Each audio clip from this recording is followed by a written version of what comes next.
Imagine a civilization so advanced it seems to whisper secrets across thousands of years. The Sumerians, who lived over 5,000 years ago in the cradle of civilization, left behind artifacts, texts, and monuments that defy easy explanation. From impossible engineering feats to knowledge of the stars, medicine, and mathematics that rivals later discoveries, they hint at understanding far beyond their time. Get ready to explore astonishing Sumerian mysteries that continue to baffle scientists and historians alike. Each discovery challenges what we think we know about human history, urging us to ask, did the Sumerians glimpse truths that remain hidden to us today? The enigmatic origins of the Sumerians. The land between the Tigris and Euphrates holds the ruins of the world's first cities. Long before Rome, before Greece, even before Egypt's Great Pyramids, the Sumerians shaped a civilization that appeared almost suddenly around 4000 BCE. Yet the question of where these people came from, and how they carried such advanced knowledge into the fertile plains of Mesopotamia, remains one of the deepest mysteries in archaeology. The clay tablets they left behind give us voices from 5,000 years ago.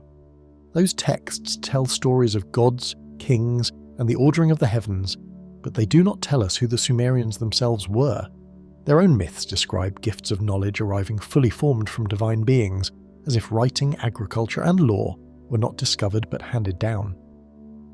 Historians searching for a cultural prelude, a stage before Sumer, have found no clear origin that explains the sudden flowering of their society. Language provides one of the sharpest clues, yet it deepens the puzzle. Sumerian is what linguists call a language isolate, meaning it has no known relatives. Akkadian, which later grew alongside it, belongs to the Semitic family, linking it to Hebrew and Arabic. But Sumerian stands apart, unrelated to any living or dead tongue we can trace. Attempts to connect it to languages in the Caucasus, the Indus Valley, or even distant Asia have never reached agreement. It is as though this language, the first ever written down, has no ancestors at all. Archaeological records show people living in Mesopotamia long before the rise of Sumer. Small villages existed during the Ubaid period, dating back to at least 6,500 BCE. Yet these settlements were simple and largely uniform, with no signs of the grand temples, libraries, or bureaucracy that would later dominate Sumerian life. Then, within a few centuries, cities such as Uruk, Eridu, and Lagash emerged with monumental architecture and organized government. The leap from scattered villages to sprawling city-states appears far too steep to explain with gradual progress alone. Uruk, often called the world's first true city, rose around 3,500 BCE, with a population that may have reached tens of thousands. Its ziggurats towered over the plain, and its streets teemed with markets, scribes, and priests. The question is not only how such a city came to exist so early, but who carried the skills needed to build it. No nearby culture provides evidence of influencing them on this scale. The invention of cuneiform writing in Uruk further complicates the story, since it appears fully developed rather than in tentative stages. The Sumerians themselves preserved lists of their earliest rulers, known today as the Sumerian king list. It speaks of dynasties stretching back before the flood, with reigns lasting thousands of years. Scholars do not take those lengths literally, yet the record reflects a deep memory of a past long before archaeology can verify. These stories hint at a heritage that the Sumerians believed did not begin in Mesopotamia, but was rooted in something even older, something they themselves looked back upon with awe. Clues in material culture add to the enigma. Certain motifs in pottery and seal designs show sudden sophistication, as if artistic traditions matured in an instant. Stone tools gave way to metalwork earlier than expected, and complex religious systems appeared without known precedent. If gradual development had taken place elsewhere, it would have left little trace for modern researchers to uncover. The suddenness of these advances continues to spark debate among archaeologists. One possibility considered is migration. Could a group from another region have entered Mesopotamia and established what we now call Sumer? Yet when scholars search surrounding lands for a culture advanced enough to be the parent of Sumer, the trail goes cold. The Indus Valley, to the east, did not reach its height until much later. Egypt developed around the same time, not before. Anatolia, the Levant, and Iran held early settlements, but none display the clear signs of being the missing source. Even the genetic evidence leaves questions open. Ancient DNA studies suggest connections between Sumerians and earlier local populations of Mesopotamia, but the data are limited and fragmentary.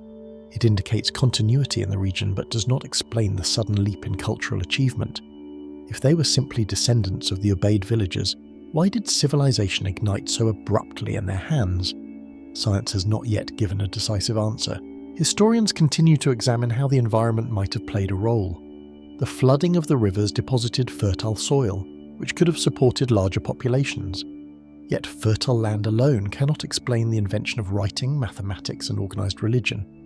Many fertile regions in the ancient world did not produce the same leap. Something about the Sumerians' knowledge, or perhaps their inherited traditions, pushed them far beyond what the landscape alone should have allowed. Ancient texts sometimes describe the Sumerians as receivers of knowledge from their gods, the Anunnaki. To the people themselves, their sudden rise was not a mystery, but a gift. While scholars view these as myths, the detail with which Sumerians credited the gods for agriculture, astronomy, and architecture suggests they themselves struggled to explain how such knowledge first appeared. Their myths may be echoes of a lost history we can no longer reconstruct. The enigma only grows when we consider how quickly later cultures adopted Sumerian ideas. The Akkadians borrowed heavily from Sumerian writing and myth.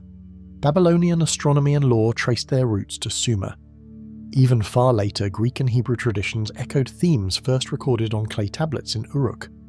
How the very first civilization managed to shape those that followed, when its own beginnings remain hidden, is one of history's greatest riddles. The cradle of civilization remains a cradle of unanswered questions, and the Sumerians still stand at the threshold of human history, with origins cloaked in silence.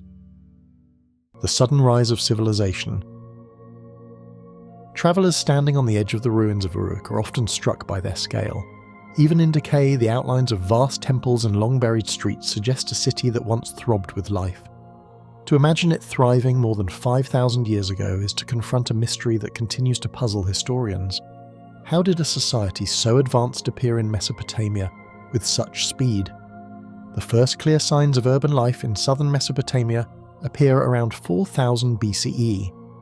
Before that, small farming villages dotted the region, living off irrigation and simple agriculture. Within only a few centuries, those modest settlements gave way to sprawling city-states. Uruk, Eridu, and Lagash rose with monumental temples, central authorities, and complex systems of writing and trade. The jump from scattered hamlets to sophisticated urban centres seems far too sudden for gradual change alone. Archaeological layers at sites like Uruk show this transition in striking detail. Beneath later city walls lie traces of humble mud brick houses, simple tools, and small communal shrines. Above them appear massive platforms, monumental ziggurats, and organised neighbourhoods. The speed at which these developments occurred has led researchers to ask whether cultural knowledge was introduced from outside, or whether an internal force propelled the change. Clay tablets reveal part of the story. In the late 4th millennium BCE, writing emerged not as a primitive system of scratches, but as fully formed cuneiform. The earliest tablets already record transactions, lists, and even myths, suggesting a mature system at its birth. If writing was invented gradually, the earlier stages are missing. It is as if the Sumerians moved from silence to script almost overnight. The rise of administration matched the rise of writing. Temples became not just places of worship but economic engines, directing labour, land and trade. Priests recorded offerings, organised workers, and managed the distribution of food. This level of control and record-keeping points to a sudden centralisation of power. Small villages rarely show such organisation, yet in Mesopotamia, it appeared fully developed in the earliest known cities. Trade provides another clue. Artefacts from Uruk include materials not native to southern Mesopotamia. Lapis lazuli came from Afghanistan, cedar from Lebanon, and copper from Oman. Long-distance trade networks were already in place when these cities flourished. How such far-reaching connections appeared so early remains a mystery, since there is little evidence of a slow build-up of commerce leading to it. The population boom is equally striking. Estimates suggest Uruk may have held more than 40,000 people at its height in the 4th millennium BCE, making it the largest city in the world at the time. For comparison, most human communities before this period consisted of only a few hundred individuals. The shift from small kin-based groups to large urban centres required new social structures that seem to have appeared almost all at once. Art and symbolism also reveal the transformation. Cylinder seals depict complex religious scenes and intricate patterns, demonstrating not only advanced craftsmanship but also an established worldview. These artifacts show a culture already confident in its visual language. Unlike in other regions, where artistic traditions often grow slowly over centuries, Sumerian art enters the record in a state of maturity. Scholars have debated whether the sudden rise was the product of internal invention or outside influence. Some argue that earlier cultures such as the Ubaid laid the groundwork, providing irrigation and simple forms of social hierarchy. Others suggest that migrants brought advanced traditions into Mesopotamia, though no source culture has been definitively identified. Both theories struggle to explain the rapid pace and scale of the change. Environmental factors may have played a role. The fertile floodplains of the Tigris and Euphrates provided abundant harvests, supporting larger populations. The rivers also created natural trade routes, connecting settlements across wide distances. Yet many fertile regions in the ancient world never produced such swift leaps in culture. The landscape offered opportunity, but it does not fully explain the sudden appearance of monumental cities and written language. Religious tradition provides another perspective. In Sumerian myths, civilization itself was a gift from the gods. Writing, agriculture, and kingship were said to have been handed down, not discovered. While these are myths, they reveal how the Sumerians themselves viewed their sudden rise. They did not see their achievements as gradual progress, but as a legacy of knowledge delivered to them from beyond. One of the most striking signs of this leap is mathematics. The Sumerians used a base 60 system, allowing for complex calculations in trade, astronomy, and administration. This system, still preserved in the way we measure time, was already in place by the time records began. No simple counting systems are known to have preceded it, leaving unanswered questions about how such an advanced method appeared at the very dawn of civilization. The question of leadership adds to the puzzle. The earliest kings of Sumer appear not as local chiefs but as rulers commanding armies, organizing irrigation, and directing monumental construction. The scale of their authority suggests the existence of political systems far more advanced than those expected in early societies. Yet the origins of this authority remain as unclear as the origins of the people themselves. Later civilizations inherited much from the Sumerians. Babylonian law, Assyrian architecture, and even aspects of Greek philosophy trace their lineage back to ideas first recorded in Sumer. The fact that so many later cultures built upon this foundation underscores how advanced it was. Still, the question of how it appeared so quickly has not been answered. Something still unseen lies between the quiet villages of Mesopotamia and the towering cities that followed, and it is in that hidden space that the mystery of civilization's sudden birth continues to wait. Cuneiform, the script without a predecessor. In the British Museum, shelves hold rows of clay tablets no bigger than a human hand. Their surfaces are covered in small wedge-shaped marks, pressed long ago by reeds into wet clay. These are pieces of the first writing system known to history, cuneiform. What unsettles scholars is not only its age, but the fact that it seems to have appeared in full form, with no surviving evidence of simpler beginnings. When 19th century archaeologists first uncovered tablets in Mesopotamia, they could not read them. The strange signs bore no resemblance to Greek, Latin, or Hebrew. Over time, experts managed to decipher the patterns, revealing that these marks recorded everything from business contracts to myths. The discovery shocked the academic world because the tablets dated back to around 3100 BCE, centuries before Egyptian hieroglyphs or Chinese characters became widespread. The earliest tablets do not look like tentative experiments. Instead of a few crude symbols, they contain dozens of signs arranged in ways that show an established system. Many of the first examples are administrative records that list grain, cattle, or labourers. To keep track of these details, the scribes needed a consistent script, which means the invention must have taken place earlier, in a stage for which no evidence has yet been found. Some scholars suggest that clay tokens used in Mesopotamia before 3300 BCE may have been a precursor. Farmers used small shapes to represent goods, such as cones for grain or spheres for livestock. Eventually, people began pressing these shapes into clay tablets rather than storing them as separate objects. This could have been the first step toward cuneiform, but the leap from simple impressions to complex writing remains unexplained. Unlike alphabets, which use letters to represent sounds, early cuneiform used logograms, each sign standing for a word or idea. Over time, scribes adapted the system to include phonetic values, allowing it to represent spoken language more fully. Even at its earliest stage, however, the script shows a level of sophistication that does not fit neatly into a slow, experimental process. The technique itself also raises questions. Cuneiform signs were created with a stylus cut from a reed pressed into soft clay. This method produced sharp wedges and lines, but it required training to master. The uniformity of the earliest tablets suggests that scribes already had schooling. There must have been institutions to teach writing, yet the origins of those schools remain invisible in the archaeological record. One striking feature of the earliest texts is their breadth.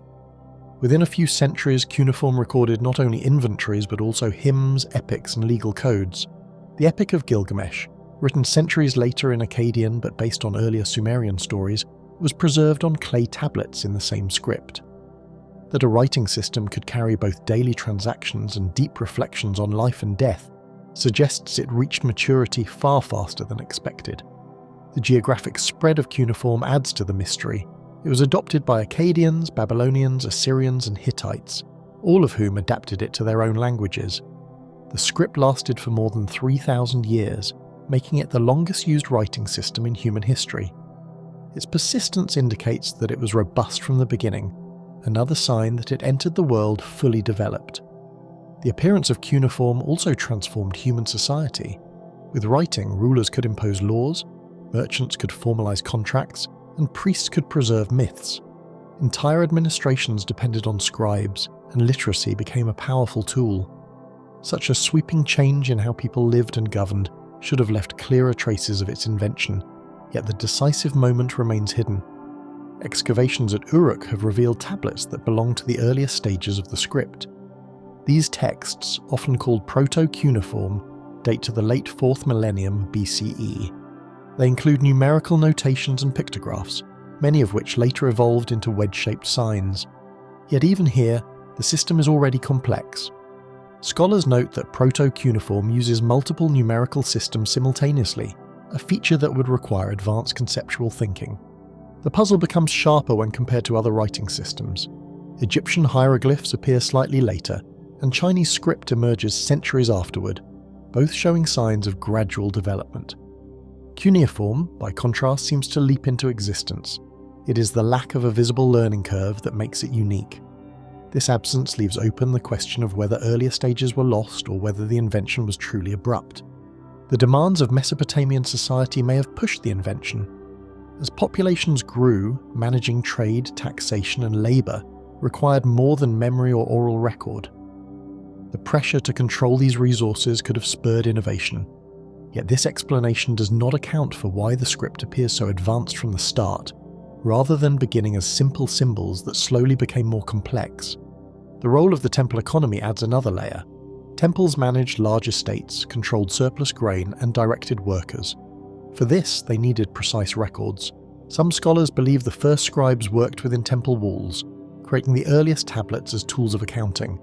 If so, the invention of writing may have been tied to religious authority.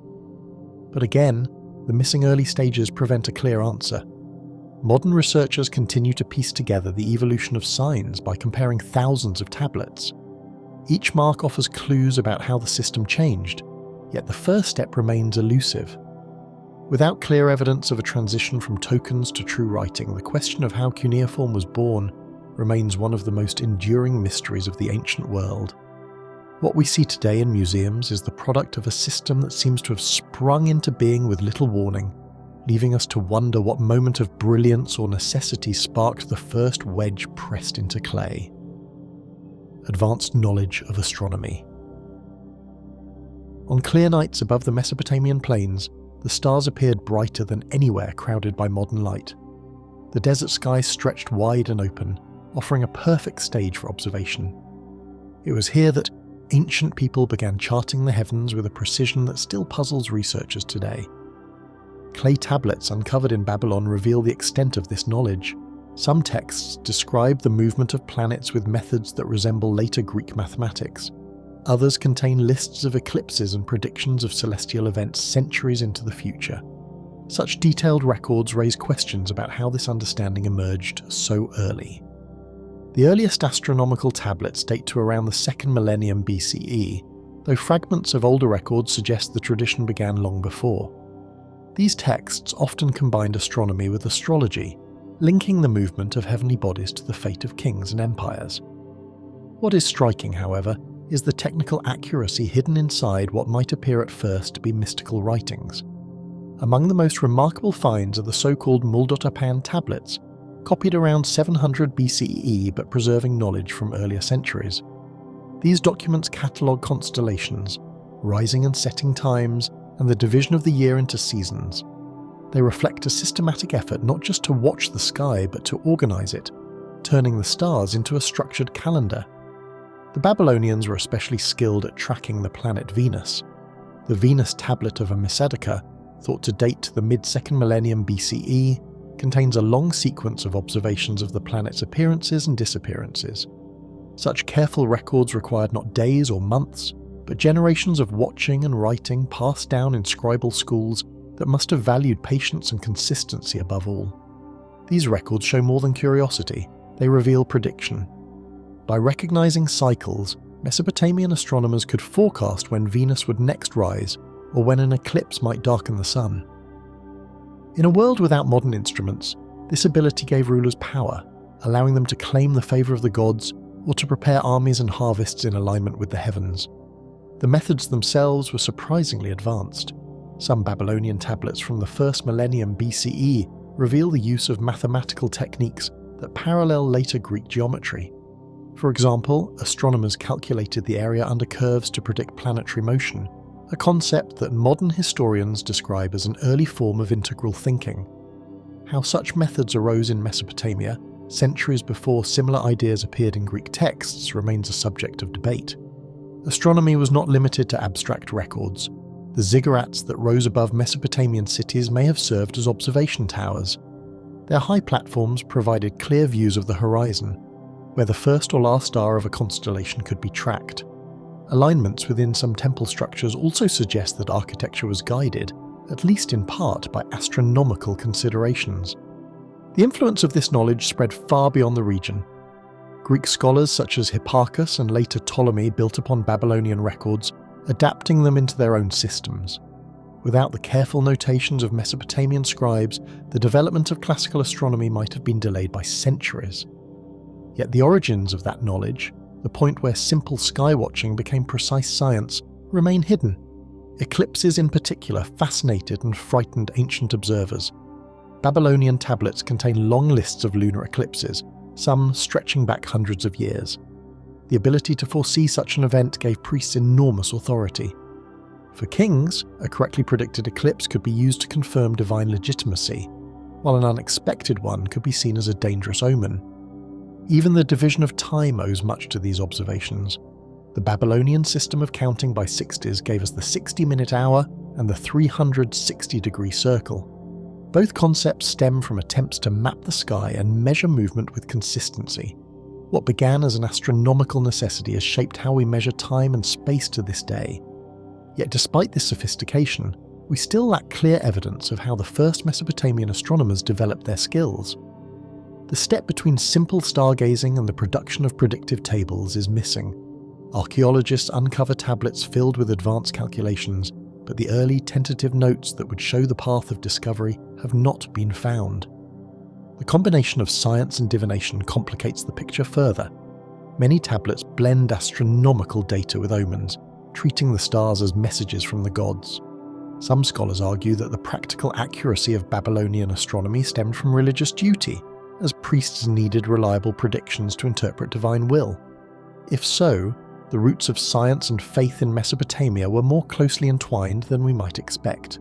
Each discovery of a tablet sharpens the mystery. Lines of numbers, symbols, and constellations reveal minds carefully at work, but they do not explain the leap that made such work possible. Somewhere in the centuries before written records, knowledge accumulated in silence until it appeared on clay with astonishing clarity. The night sky over Mesopotamia is no longer as dark as it once was, but the tablets endure, carrying with them a reminder that humanity's dialogue with the stars began earlier and with greater skill than we can easily explain. The 12-planet mystery. Among the thousands of tablets recovered from Mesopotamia, one cylinder seal has drawn unusual attention. Known as VA-243, it shows a central figure surrounded by smaller orbs, arranged in a pattern that some researchers argue resembles the solar system. Unlike other seals that depict gods or rituals, this one seems to hint at celestial order, with many bodies greater than the planets known to the ancients. The seal was found in the collection of the Vorderasiatisches Museum in Berlin and has been studied for decades. Its imagery is not easily explained. At the centre is a large circle with rays, often interpreted as the sun. Around it are 11 smaller shapes. If these truly represent planets, the total count would rise to 12, including Earth, which challenges the belief that ancient people recognized only 5 visible planets beyond the Sun and Moon. Most scholars caution against a literal reading. The shapes may not be planets, but symbols for stars or divine realms. Yet the precision of the arrangement continues to provoke speculation. Why would a society from the 3rd millennium BCE carve such a pattern if it did not reflect some kind of cosmic order? The question lingers, especially because so many Sumerian texts describe the heavens in ways that feel far ahead of their time. Some researchers connect this seal to the broader Sumerian fascination with the number 12. Their calendar was divided into 12 months, and their system of counting revolved around base 60, which divides neatly into 12. The zodiac, later refined by Babylonian astronomers, was set into 12 sections. To them, the number held symbolic weight, and it may be no accident that the seal depicts 12 figures around the central star. What unsettles the mystery is that certain Sumerian myths describe the heavens with references that do not align neatly with known astronomy. In the Enuma Elish, a Babylonian creation epic rooted in older Sumerian stories, celestial battles and wandering bodies are described in detail. While clearly mythological, the narrative of additional heavenly spheres has been tied by some modern interpreters to the idea of an unseen 12th planet. The hypothesis of a hidden world gained popular attention in the 20th century through the writings of authors like Zecharia Sitchin, who argued that the seal VA-243 represented the solar system, including an extra planet beyond Neptune. According to this interpretation, the Sumerians possessed knowledge they should not have had without advanced tools. Mainstream scholars, however, reject this claim, pointing out that the seal's imagery can be explained as symbolic rather than scientific. Despite academic rejection, the debate persists because of gaps in the record. The Sumerians left no surviving texts that clearly explain the VA-243 seal. Without a written key, interpretation is left to the viewer, and in that ambiguity lies the power of the mystery. Archaeologists prefer caution, while others see the absence of clarity as evidence that something extraordinary has been lost to time. Other artifacts add fuel to the discussion. Certain astronomical tablets list constellations in patterns that do not always match later Greek records. Some constellations appear grouped in ways that suggest a broader sky map. Whether these points refer to misunderstood knowledge of additional planets or simply different cultural frameworks for the heavens is still debated. The idea of a 12th planet also carries implications for ancient cosmology. If the Sumerians believed in more worlds than were visible, what inspired that belief? Was it purely myth, shaped by their gods and creation stories, or was it drawn from observation and oral tradition? The fact that the seal places all bodies around a central sun hints at a heliocentric concept, something that did not reappear in human thought until much later in Greece and then in the Renaissance. Critics argue that the seal may not depict the sun at all but a star or divine emblem, which shifts the entire interpretation. If true, the surrounding figures could be deities, not planets. Yet the circular forms and their ordered arrangement refuse to dismiss themselves so easily. Each explanation opens as many questions as it answers. Even the broader archaeological context offers little help. VA-243 is not an isolated object, but one of many seals used for administrative or ceremonial purposes. Most show scenes of worship or mythology, yet this one introduces shapes that resist easy categorization. Why would an ordinary seal contain what looks like a map of the sky? unless it held some deeper symbolic or astronomical significance. The number 12 itself continues to echo across cultures, from 12 Olympian gods in Greece to 12 tribes of Israel and 12 signs of the zodiac. The repetition is striking. While it may stem from practical divisions of time and space, its recurrence strengthens the sense that ancient people attach profound meaning to the number, possibly tied to their understanding of the cosmos. Attempts to test the 12th planet theory in modern astronomy have not yielded evidence of such a body. While astronomers search for a possible planet 9 far beyond Neptune, it is framed as a scientific pursuit unrelated to ancient claims. Yet the coincidence of both modern science and ancient myth pointing to hidden worlds has kept the Sumerian mystery alive. The seal remains housed in Berlin, quietly displayed among countless other artifacts. Visitors pass by without knowing the debates it inspires, while scholars continue to wrestle with its meaning. The small carving on clay has opened a question that extends far beyond its size, connecting the ancient world to modern speculation about the true shape of our solar system. No matter how carefully the seal is studied, the image seems to resist closure, as though it were designed to leave us staring not only at clay, but at the vast unanswered silence of the cosmos. The detailed lunar calendar. The moon hung above Mesopotamia with a steady glow, its shifting phases watched carefully by those who lived between the Tigris and Euphrates. To the Sumerians, the moon was more than a light in the night sky.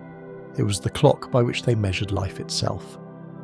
From harvests to holy days, its waxing and waning became the framework of time, and within this framework they built one of the most precise calendars of the ancient world. Archaeologists studying cuneiform tablets have found lists of months that reveal the depth of this lunar system. The year was divided into 12 months, each beginning with the first visible crescent moon. Yet the Sumerians knew that 12 lunar months did not perfectly align with the solar year. To correct this, they introduced additional months at certain intervals, keeping their calendar in harmony with the seasons. This balancing act shows not only observation but also an early grasp of mathematical adjustment. The connection between the moon and daily life was also religious. The god Nana, later known as Sin, ruled over the moon and was worshipped in the great city of His Ziggurat, still rising in ruins today, was a place where priests looked upward to read the sky. By linking divine authority with lunar measurement, the calendar became both sacred and practical, a guide for farmers and a tool of power for rulers. The month names themselves carry traces of how deeply time was tied to survival. Many were connected to farming cycles, from planting to harvest, showing that the calendar was not just a religious schedule but a manual for sustaining life in a land dependent on seasonal floods. Without such precision, crops could be planted too early or harvested too late, threatening entire communities. Evidence shows that the Babylonians, inheriting Sumerian knowledge, refined the system further. By the first millennium BCE, they had established a cycle of 19 years, within which 7 extra months were inserted. This cycle, now called the Metonic cycle, was also known in ancient Greece centuries later. The mystery is how such a complex and accurate correction system appeared in Mesopotamia so early, long before similar methods arose elsewhere. The astronomical diaries written on clay tablets contain daily records of the moon, noting when it rose and when it set. These diaries, kept for centuries, provided the data needed to refine the calendar continually. The effort required to maintain such records suggests a culture deeply invested in preserving accuracy across generations, a task that demanded not only patience but also institutional stability. The importance of the lunar calendar extended into politics. Kings often declared their reigns by referencing specific months, and contracts or trade agreements were dated according to lunar cycles. This gave the calendar a legal weight, binding society together under a single system of time that stretched across regions and dynasties. Priests played a central role in maintaining the calendar. Their duty was to declare the beginning of each month, usually by citing the first crescent moon after sunset. This ritual decision carried great weight, as it set the rhythm for festivals, sacrifices, and taxation. The dependence on priestly authority shows how timekeeping and religious power were woven tightly together. Festivals illustrate how deeply lunar rhythms shaped culture. The Akitu festival, a New Year celebration, was tied to the first month of the lunar year. its timing linked political renewal with cosmic cycles, reinforcing the king's role as mediator between the divine and human realms. Without the calendar's precision, such events could not have carried the same weight or consistency. The Sumerians also understood the moon's influence on tides and water cycles, which mattered in a land defined by rivers. Though they may not have fully explained the mechanics, their association of the moon with water was strong enough to shape mythology and ritual.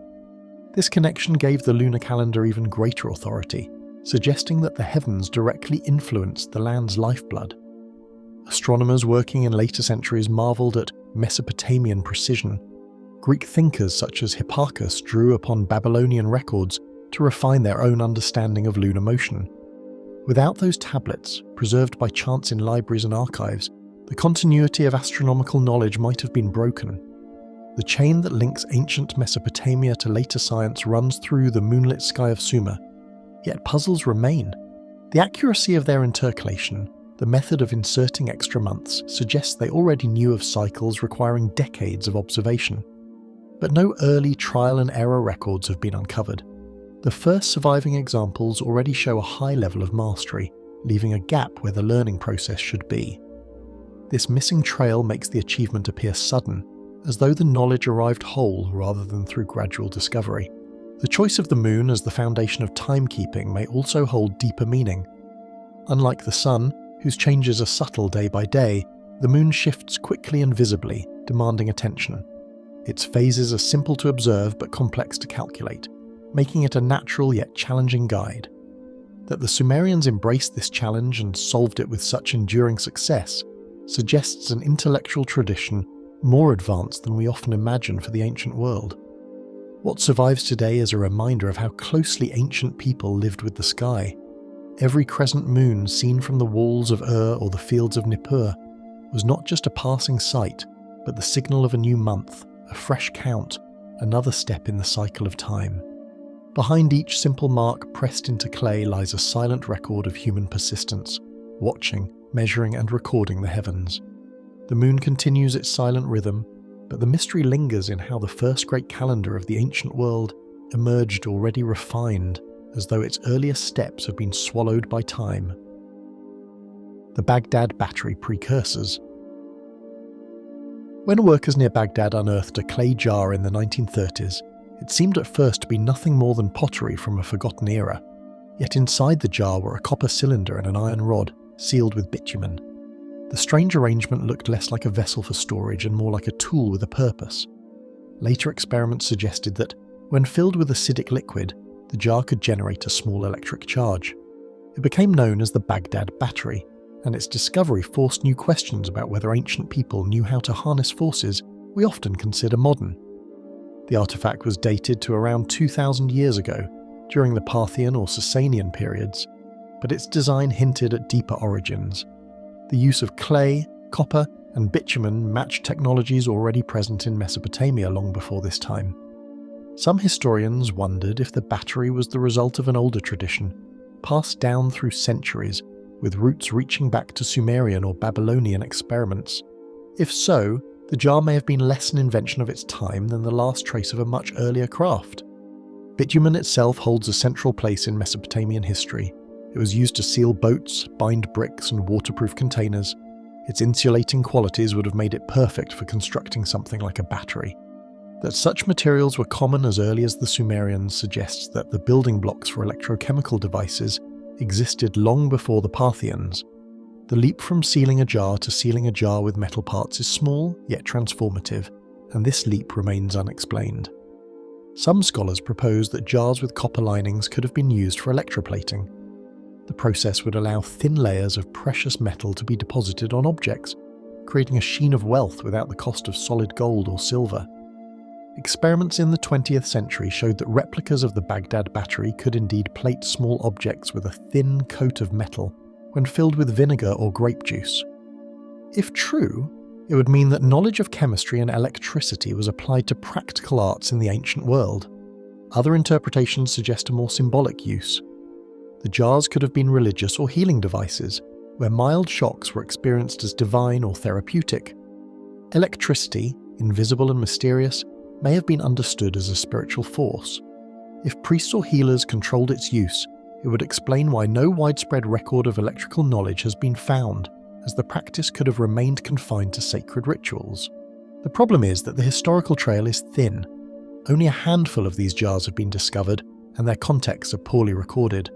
Without clear archaeological layers or written descriptions, their purpose remains elusive. What they do provide is a starting point for asking whether earlier Mesopotamian civilizations experimented with materials in ways that later generations only partially preserved. Hints of precursors appear in unexpected places. Ancient Mesopotamian texts describe shining temples and objects imbued with power, though these may be metaphor rather than literal references. Still, when combined with the physical reality of the jars, such descriptions fuel speculation that electricity, however faintly, was once part of sacred or technical practice.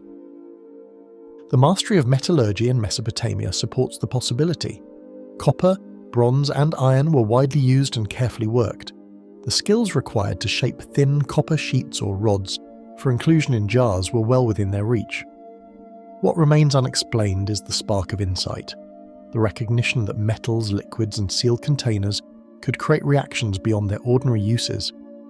That insight appears abruptly in the Baghdad finds, as if an old idea had resurfaced without its original context. Historians caution against overstating the evidence. The jars could have been simple storage containers, their copper cylinders intended for preservation of scrolls or small objects, rather than for conducting electricity.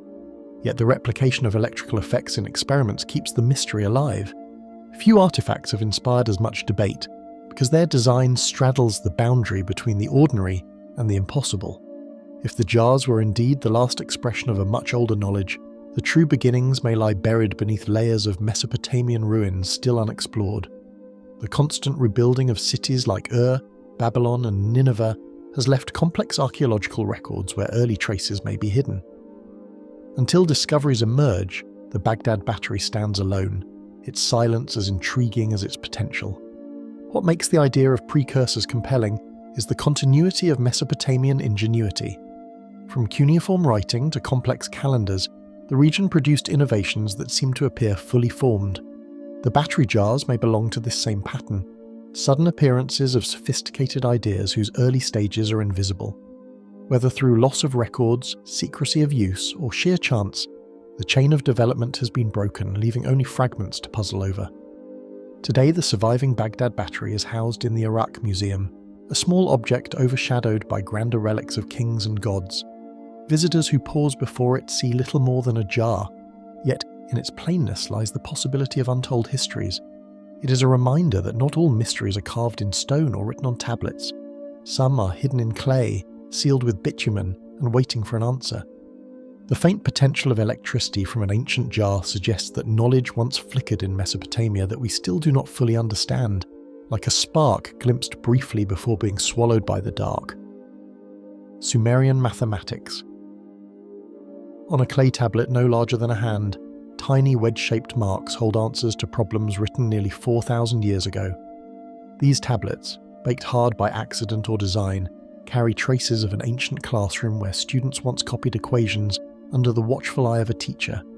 They do not look like lessons as we know them, yet within the numbers lies a system that shaped much of the world's future. The Sumerians of Mesopotamia built their mathematics around a base 60 system, unlike the base 10 that dominates today. At first glance, this choice seems puzzling, but 60 holds a special strength. It can be divided evenly by many numbers: 2, 3, 4, 5, 6, and beyond. This flexibility allowed the Sumerians to express fractions with unusual ease, something that still influences how we divide time into 60 minutes or a circle into 360 degrees. Evidence of their mathematical reach survives in tablets such as Plimpton 322, discovered in Iraq and now held in the Rare Book and Manuscript Library at Columbia University. Dated to around 1800 BCE, it lists sets of numbers that appear to be related to right-angled triangles. To many scholars, this shows that Sumerians understood principles of geometry long before Greek thinkers like Pythagoras gave them formal names. The tablet suggests they solved problems of land measurement and construction, with knowledge that feels surprisingly advanced. Practical needs drove much of this progress. The fertile but shifting lands of Mesopotamia demanded careful management of fields and canals. Measuring plots, dividing harvests, and recording debts all required accurate calculation. Mathematics became not just a tool for scribes, but a necessity for farmers, builders, and traders. In this way, numbers were woven into the rhythm of daily life, far from abstract theory. The scribal schools, known as adubas, trained young men to master this demanding system. Students copied long lists of multiplication tables, reciprocal tables, and complex word problems. Some exercises included riddles about grain, bricks, or journeys, showing how math connected to ordinary work. The precision expected of students reveals how deeply their society valued exact record-keeping, a foundation for both administration and commerce. The use of reciprocals is one of the most striking aspects of Sumerian calculation. Instead of dividing as we do, they often multiply by the reciprocal, a method that works seamlessly in a base 60 system. This practice points to an understanding of operations that was both clever and efficient. It also explains the long tables of reciprocals carved into tablets, which must have served as reference books for students and professionals alike. Astronomy further stretched their mathematical skills. Observing the movement of the moon and planets required careful recording of cycles, which in turn demanded precise arithmetic. The Sumerians linked their sexagesimal system to the heavens, using it to track months, predict eclipses, and regulate calendars. Later, Babylonian astronomers inherited and expanded these methods, creating records that still astonish modern researchers. Commerce also pressed mathematics into new shapes. Merchants tracked goods that flowed along the Tigris and Euphrates, from grain to textiles to metals. Contracts, often inscribed on tablets, show calculations of weight, interest, and exchange. Without strong numerical methods, such agreements could not have been enforced. Numbers became a language of trust, binding trade across the region. Despite the practicality, the elegance of their system cannot be ignored. The decision to base counting on 60 may have begun with simple hand gestures, fingers and sections of knuckles, but it grew into a framework that could stretch to the stars.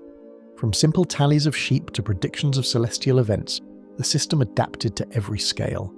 This adaptability hints at a culture that saw order not just in markets or fields, but in the structure of the cosmos itself. The survival of these tablets feels almost accidental. Many were discarded, broken, or left behind when cities fell. Fires that destroyed libraries sometimes preserved clay records by baking them harder. What remains is only a fraction of what once existed, yet even these fragments reveal a world where mathematics was central to power and survival. They remind us that advanced thought does not always arrive with fanfare, but may be pressed quietly into clay by unknown hands. The question that lingers is how far their understanding reached. Did they glimpse theories we now consider modern, or were they simply resourceful in solving the needs of their time?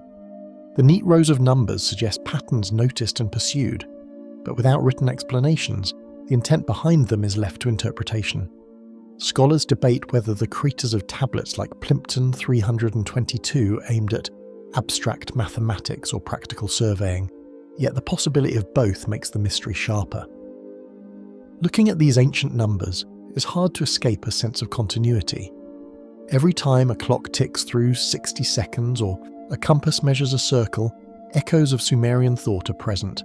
Their system, born in fields and canals, continues to shape our daily lives in ways most never notice. It is a legacy written not in grand monuments, but in silent marks pressed into clay, holding secrets that are still not fully understood. In the ordered rows of wedges carved thousands of years ago, one can almost see a shadow of minds reaching beyond necessity, as if numbers themselves whispered truths waiting to be uncovered. Mysterious cylinder seals. In museum cases around the world, small stones no bigger than a finger rest quietly under glass. They do not shine like gold or draw the eye like a statue, yet when rolled across wet clay they reveal entire worlds. These are the cylinder seals of ancient Mesopotamia, carved with patterns so fine that even today it is hard to believe they were made by hand more than 4,000 years ago. The seals were more than decorative objects. Each one carried a repeating design, and when pressed into clay, it created a continuous image that worked like a signature. Officials used them to mark documents, seal containers, and secure storerooms, In a society where trust depended on record keeping, a seal was as personal and powerful as a written name. Losing one meant losing the ability to prove identity. The craftsmanship behind them remains one of their greatest mysteries. Many were carved from hard stones like hematite or lapis lazuli, materials difficult to shape even with modern tools. Yet Sumerian artisans achieved intricate detail, spirals, figures, animals, and entire mythological scenes on surfaces sometimes less than an inch wide. How they managed such precision without metal drills or magnifying lenses is a question still debated by researchers. What the seals depict adds another layer of intrigue. Scenes often show gods seated on thrones, celestial symbols like stars or crescent moons, or strange winged beings that have no clear explanation. Some images appear to combine human and animal traits, suggesting myths that are only partly understood today. The meaning behind many of these symbols has been lost, leaving the seals open to endless interpretation. Cylinder seals also raise questions about the spread of ideas across Mesopotamia. They have been found not only in Sumerian cities like Ur and Uruk, but also in later Akkadian and Babylonian contexts. Some travelled far beyond the rivers of Mesopotamia, reaching Anatolia and even the Indus Valley. The seals seem to have carried not just ownership marks, but also cultural messages, suggesting networks of trade and influence that were wider than many had imagined. The variety of styles points to shifting purposes. Some seals were clearly tied to official administration, stamped on contracts or storage jars. Others seem more personal, worn as amulets or jewellery. Still others display elaborate myths in miniature, telling stories that may have served as reminders of cosmic order or divine protection. Each seal, therefore, carried both practical function and symbolic weight. Discoveries in royal tombs show how highly these objects were valued. At the site of Ur, excavations uncovered cylinder seals buried with kings, queens, and attendants. Placed alongside gold jewellery and precious instruments, the seals held enough importance to follow their owners into the afterlife. To the Sumerians, they were not mere tools but possessions that linked the earthly world with divine authority. Modern analysis has tried to unlock the methods used to carve these tiny masterpieces. Microscopic studies suggest that artisans employed drills tipped with harder materials, perhaps even using abrasives like quartz sand to cut into stone. Yet even with these techniques, the smoothness and depth of the carvings remain difficult to match. Some designs are so precise that they seem almost mechanical, sparking speculation about lost tools or forgotten skills. Beyond their technical marvel, the seals preserve pieces of mythology otherwise unknown. While cuneiform tablets give written accounts, the seals show gods in action interacting with humans, animals, and symbols. A single rolling could compress a narrative into a strip of images, offering a kind of ancient storyboard. Scholars often debate whether certain recurring figures represent known gods or deities whose names are now lost. There is also the matter of celestial imagery. Many seals feature star clusters, crescent moons, and symbols that resemble constellations. The accuracy of these depictions raises questions about how much the Sumerians observed in the night sky and how they linked it to their myths. Some argue that the seals record astronomical events, while others see them as purely symbolic. The line between religion and science, so clear to us today, may not have existed in their world. The seals also connect to the development of writing itself. Before the widespread use of cuneiform, impressions in clay helped to record ownership and exchange. Cylinder seals seem to stand between images and words, bridging the gap between art and administration. Their rolling impressions created repeated patterns that foreshadowed the lines of text that would soon dominate Mesopotamian records. Every seal is unique, yet together they form a language of symbols that we cannot fully read. The gods they show, the rituals they suggest, and the myths they hint at leave us with fragments rather than full stories. For archaeologists, deciphering these fragments is like listening through a broken instrument. Parts of the melody remain, but much of the song is gone. Still, their survival offers a rare glimpse of daily and divine life in the earliest cities.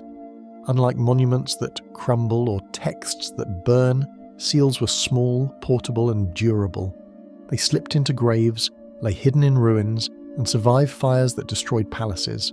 Their endurance means that voices from thousands of years ago still whisper through their carved surfaces, if only we could fully understand them. To study a cylinder seal is to confront a paradox. an object so small it can be held in the palm, yet vast in the mysteries it contains. Knowledge of the precession of the equinoxes. On quiet nights in southern Mesopotamia, when the rivers slowed and the sky turned black, Sumerian observers lifted their eyes upward. The stars above were not background decoration to them. They were maps, guides, and signs of order in a world ruled by the unpredictable floods of the Tigris and Euphrates.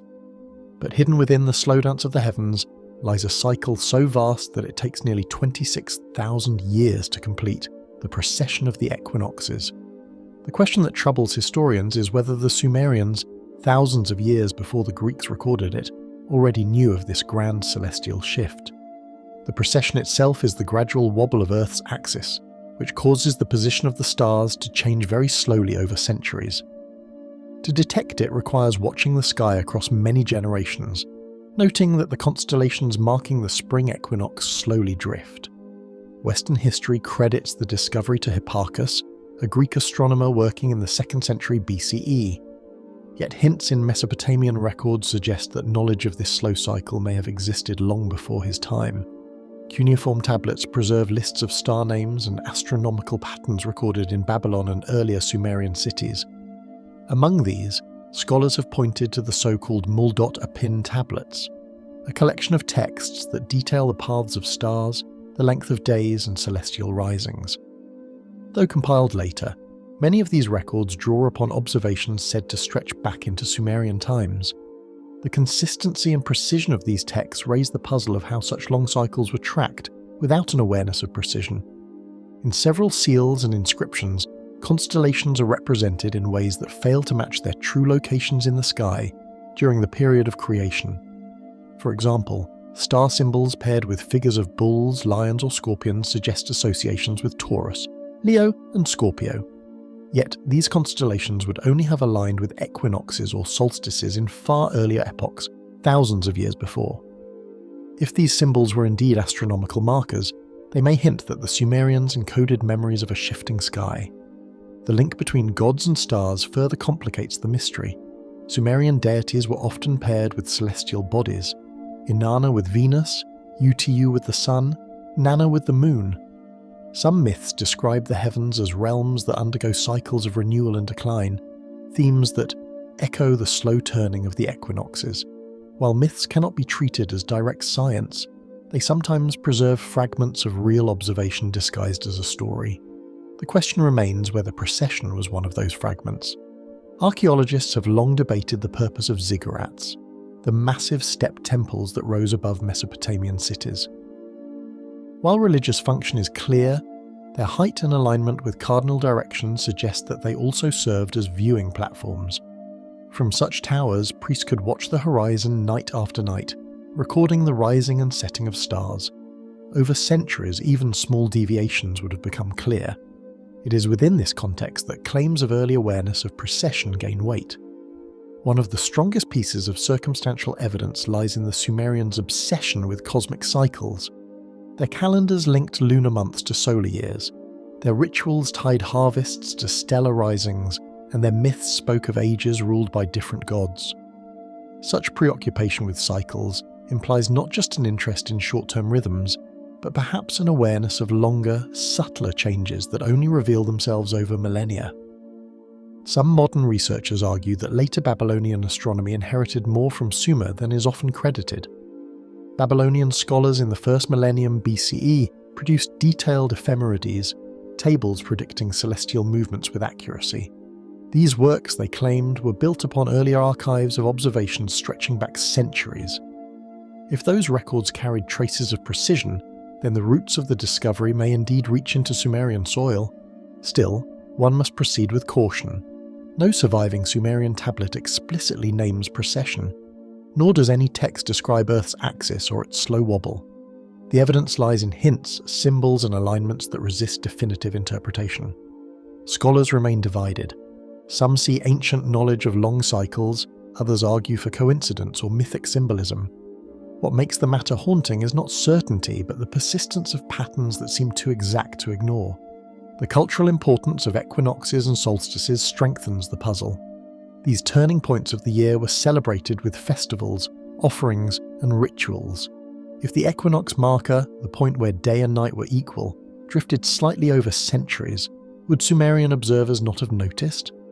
Their reliance on precision for agriculture and ritual timing suggests they must have tracked these shifts closely, perhaps closer than history currently credits.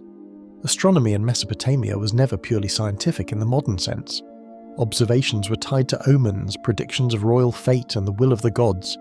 But practical accuracy was still crucial. If records of eclipses or planetary risings extended back far enough, patterns would emerge that could only be explained by acknowledging a hidden cycle. Whether they described it as precession or couched it in mythic language, the effect may have been the same. The silence of the surviving texts only deepens the enigma. Clay tablets are fragile, and what survives is a fraction of what once existed. Fires, floods, and time itself have erased vast portions of the record. Somewhere in those missing archives could have been a description, however veiled, of the shifting heavens that we now call precession. Thus, the question hangs in the air, unresolved yet enticing. Did the Sumerians, beneath those familiar stars, perceive that the heavens were quietly sliding forward with the passage of ages? The Flood Tablet. In 1872, a quiet buzz filled a room at the British Museum as George Smith, a self-taught Assyriologist, leaned over a clay fragment. Before him were cuneiform signs that told a story older than the Bible, yet strangely familiar. As he read aloud the tale of a great flood and a man chosen to build a boat, the scholars present realized they were listening to a Mesopotamian version of Noah's Ark. That tablet, broken but legible, would become known as the Flood Tablet. The fragment came from Nineveh, the capital of the Assyrian king Ashurbanipal, whose library had been buried since the 7th century BCE. Excavated by Austin Henry Layard and his team in the mid-19th century, the library yielded thousands of tablets. Among them was Tablet 5 of the Epic of Gilgamesh, written in Akkadian but preserving myths that stretched back to Sumer. It told of Utnapishtim, a man warned by the gods to construct a vessel to survive a flood meant to wipe out humanity. The parallels with the biblical book of Genesis are striking. Utnapishtim's ark was sealed with pitch, filled with animals, and a bird to search for dry land. When the waters receded, the vessel came to rest on a mountain, and a sacrifice was made in thanks. Such details mirrored the story of Noah, yet the Mesopotamian version predated the Hebrew text by centuries. This raised questions that scholars still debate. Did both traditions stem from the same historical memory, or did one borrow from the other? What sets the Flood Tablet apart is not only its similarity to biblical stories, but also the possibility that it records an actual event. Mesopotamia was a land of rivers that regularly burst their banks. Sudden floods could sweep across entire regions, destroying fields and villages. Some researchers believe that the myth may preserve memories of a particularly catastrophic flood, magnified into legend through generations of retelling. Geological evidence adds weight to this idea. In the 1920s, archaeologist Leonard Woolley excavated at Ur and found a deep layer of river-borne silt beneath the city's remains. He interpreted it as evidence of a great flood that might have inspired the stories. Later studies showed that floods in Mesopotamia were frequent but uneven, affecting some areas while leaving others untouched. Whether one single event or a pattern of disasters lies behind, the myth remains unsettled. The story's endurance suggests more than a record of disaster. Within the narrative lies a moral framework: humanity judged, gods divided, survival granted to a chosen figure. These themes echo across cultures, from Mesopotamia to the Hebrew Bible to later traditions. The universality of the flood motif hints at something deeply rooted in human memory, an ancient attempt to explain destruction and renewal through story. The literary artistry of the Flood Tablet is also notable. The tale appears within the Epic of Gilgamesh, where the hero seeks immortality. Utnapishtim tells his flood story not as a separate myth, but as part of Gilgamesh's quest. In this way, the flood becomes a lesson. Eternal life belongs only to those singled out by the gods. The blending of personal struggle with cosmic disaster gives the tablet both narrative force and philosophical depth. The tablet itself, now housed in the British Museum, is incomplete. Lines are missing, words chipped away by time, yet enough survives to reconstruct the arc of the story. Scholars piece together the missing portions by comparing other fragments, some discovered later. Each new find confirmed that the flood story circulated widely across Mesopotamia, written in different dialects and copied for centuries. One of the enduring mysteries is how such stories travelled. Mesopotamia's myths influenced the cultures that succeeded it, from Akkad to Babylon and beyond. The Hebrews exiled in Babylon during the 6th century BCE may have encountered the flood myth directly, adapting it into their own scripture.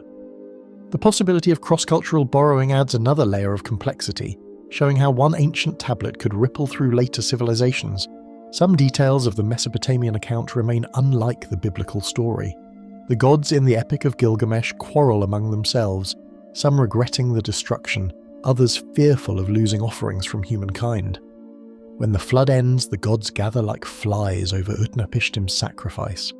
These elements suggest a worldview where divine beings are flawed, emotional and dependent, very different from the singular commanding God of the Hebrew account. The flood tablet forces us to confront the blurred line between myth and memory. Was it a poetic retelling of a natural disaster, an allegory for renewal, or a trace of an actual flood that terrified early civilizations?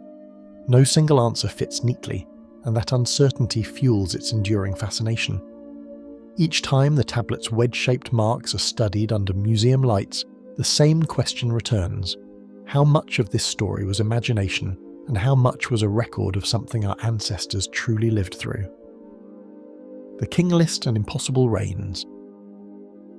The stone surface bears names in tight, deliberate script, each wedge pressed into the clay by a scribe who likely believed he was preserving truth. It is called the Sumerian king list, and at first glance it looks like a straightforward record of rulers. Yet as the eyes move down the columns, the list begins to slip into the realm of the impossible, claiming reigns that stretch for thousands of years and dynasties said to have ruled before a great flood swept over the land. The king list was not a single document but a tradition copied and recopied across Mesopotamia. The most complete version, found at Lhasa and now housed in the Ashmolean Museum, contains a sequence of kings ruling from different cities such as Eridu, Kish, Ur, and Akkad. Unlike simple chronicles of events, the text presents an ordered line of succession, as if kingship itself passed from city to city by divine command. The tone is not neutral. It carries a weight of authority, as though it were meant to bind history and myth together in one chain.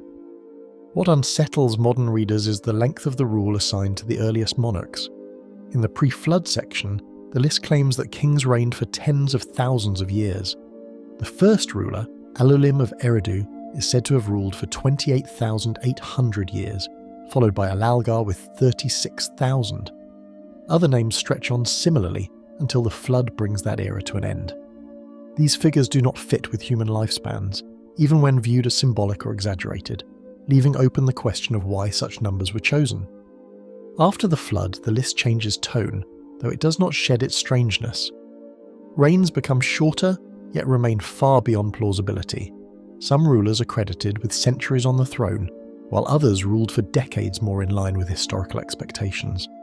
The alternation between fantasy and realism gives the list a fractured quality, as though it preserves fragments of memory layered with invention. Archaeologists began to piece together the king list from fragments discovered in the early 20th century. When scholars compared copies from Nippur, Lhasa and other sites, they found remarkable consistency in names and structure, even where the reign length seemed fantastic. This suggested that the list was not a random tale but a carefully transmitted text, repeated across generations. Its endurance raises questions about the purpose it served in Mesopotamian culture. One view holds that the king list was propaganda. By linking rulers in one unbroken sequence, it presented the idea that all legitimate authority flowed from a divine source. Even when cities fought for dominance, the text implied continuity, as though kingship was never lost, only transferred. This could have reinforced the power of later rulers who wished to anchor themselves in a tradition reaching back to the world before the flood. Another possibility is that the extreme numbers were symbolic. Some researchers suggest that the immense reigns before the flood were meant to mark a mythical age, distinct from ordinary time. In this reading, the figures did not describe real years, but cosmic cycles or numerological patterns meaningful to Sumerian thought. Yet even if symbolic, the numbers chosen remain curious, and their repetition across copies shows they were not accidental scribal flourishes. The king list also intersects with archaeology in puzzling ways. Some names on the list, such as Enuma of Kish, have been confirmed through inscriptions outside the text, grounding parts of the sequence in verifiable history. This mixture of the real and the impossible blurs the boundary between myth and record, leaving scholars to debate which layers preserve authentic memory and which belong to legend. The flood dividing the list into two eras deepens the mystery. By placing an enormous deluge at the centre of political chronology, the text suggests that kingship survived even when humanity itself nearly perished. The image echoes the flood tablet of the Epic of Gilgamesh, but here it functions less as myth and more as a dividing line in history. Why Sumerian scribes chose to structure their political record around such an event remains one of the most debated aspects of the list. Modern readers approach the text with scientific skepticism, but for ancient Mesopotamians, it may have been something more than history. It could have served as a reminder of divine order, a cosmic chart showing how power was woven into the fabric of existence. By reading the names aloud, scribes might have reinforced the belief that every ruler stood within a sacred lineage, whether reigning for 30 years or 30,000. Even today, the king list resists simple explanation. It is part historical document, part theological statement, part riddle carved into clay. To read it is to step into a space where fact and imagination are inseparable, where kings are both men of flesh and figures of myth. What remains is the mystery. Did the impossible reigns preserve a coded echo of lost ages, or were they only the invention of scribes determined to stretch time into eternity? The Ziggurat's mysterious engineering. The desert sun rises over flat plains, but one structure catches the light before anything else. Its stairways climb toward the sky, tier after tier, like a mountain built by human hands. This is the Ziggurat, one of the most striking and enigmatic forms of ancient architecture in Mesopotamia. Though many lie in ruins today, their remains still provoke questions about how such massive structures were raised in a land with limited stone and almost no timber. Unlike temples hidden within city walls, ziggurats towered over the settlements around them. Built on raised platforms and ascending in layers, they seemed designed to connect heaven and earth. The best preserved, the Ziggurat of Ur, once rose in 3 vast stages. Its base measured about 64 meters on each side, and even in its ruined state it commands the landscape. To build something so immense more than 4,000 years ago required a level of planning and skill that is still difficult to imagine. The core of a ziggurat was usually made of sun-dried mud bricks, materials easily produced from the clay-rich soil of the region. Yet this choice raises a puzzle. Mud brick erodes quickly when exposed to rain, and Mesopotamia's seasonal storms could wear down walls in a few years.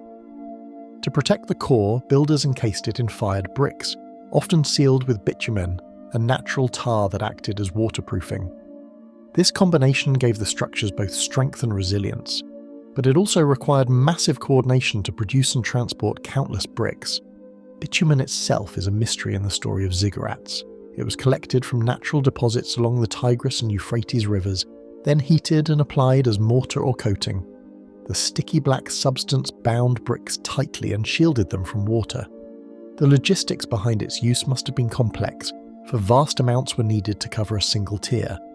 Archaeologists still debate how ancient workers managed the heating, carrying and layering of this material on such a large scale without modern tools.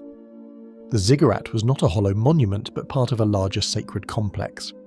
At its summit stood a shrine, likely accessible only to priests or royalty. Reaching this upper sanctuary involved climbing staircases that rose along the sides, or sometimes spiraled around the structure. The physical act of ascending would have created a sense of separation from the world below, an experience that may have been as important as the rituals performed at the top. But little direct evidence survives of what took place inside those shrines, leaving their function wrapped in silence. The scale of labour behind these projects is staggering. Tens of thousands of bricks had to be moulded, dried or fired for a single layer. Workers hauled them into place under intense heat, often with no mechanical aid beyond sledges and ropes. Some researchers suggest that entire city populations were mobilised, with seasonal building campaigns carried out year after year. The organisation required for such feats points to a level of social control and planning that rivaled later empires. Even more curious are the alignments of certain ziggurats. Excavations have revealed that many were oriented with remarkable precision to the cardinal directions. The Ziggurat of Akar Kuf near Baghdad, for example, faces almost exactly north, south, east and west. Whether this was symbolic, practical or astronomical remains an open question. The possibility that the builders used the stars to guide construction adds a layer of sophistication that we're only beginning to understand. As centuries passed, ziggurats were rebuilt and expanded. Each new ruler often added his own layer, enlarging the base or raising the summit higher. In some cases, older bricks were left inside as the outer shells grew, creating a kind of layered archive of human effort. This practice suggests that the structures were not just functional temples, but living monuments continuously reshaped to reflect shifting power and devotion. The ruins we see today are fragments of what once were brightly decorated towers. Archaeological traces suggest that walls may have been painted in vivid colours, with blues, reds and whites glistening under the sun. Glazed bricks, some adorned with simple designs, have been found around former ziggurat sites. The visual impact of a towering multicoloured pyramid rising from the flat plain must have been overwhelming, yet time has stripped most of these details away.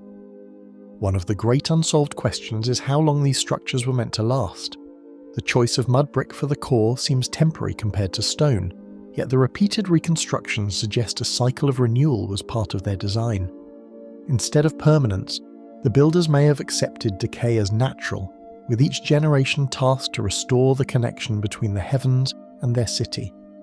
This philosophy of constant rebuilding leaves us uncertain whether we are looking at remnants of the first towers or the 10th. The engineering of the ziggurats remains both practical and mysterious.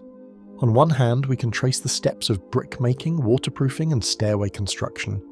On the other hand, we still do not know how the ancient Mesopotamians achieved such precision and scale without advanced tools. Their ability to marshal labour, align structures, and create monuments that endured millennia speaks of knowledge that is difficult to measure by modern standards. The ziggurats stand today as silent shells of their former glory, but the secrets of how they were built and what exactly they represented continue to elude us.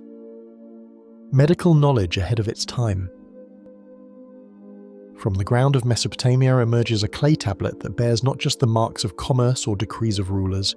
Scratched into its surface are words describing fevers, wounds, and remedies. These records show that long before Greek physicians walked through temples of healing, the Sumerians were already writing down symptoms and treatments, creating one of the world's earliest medical traditions.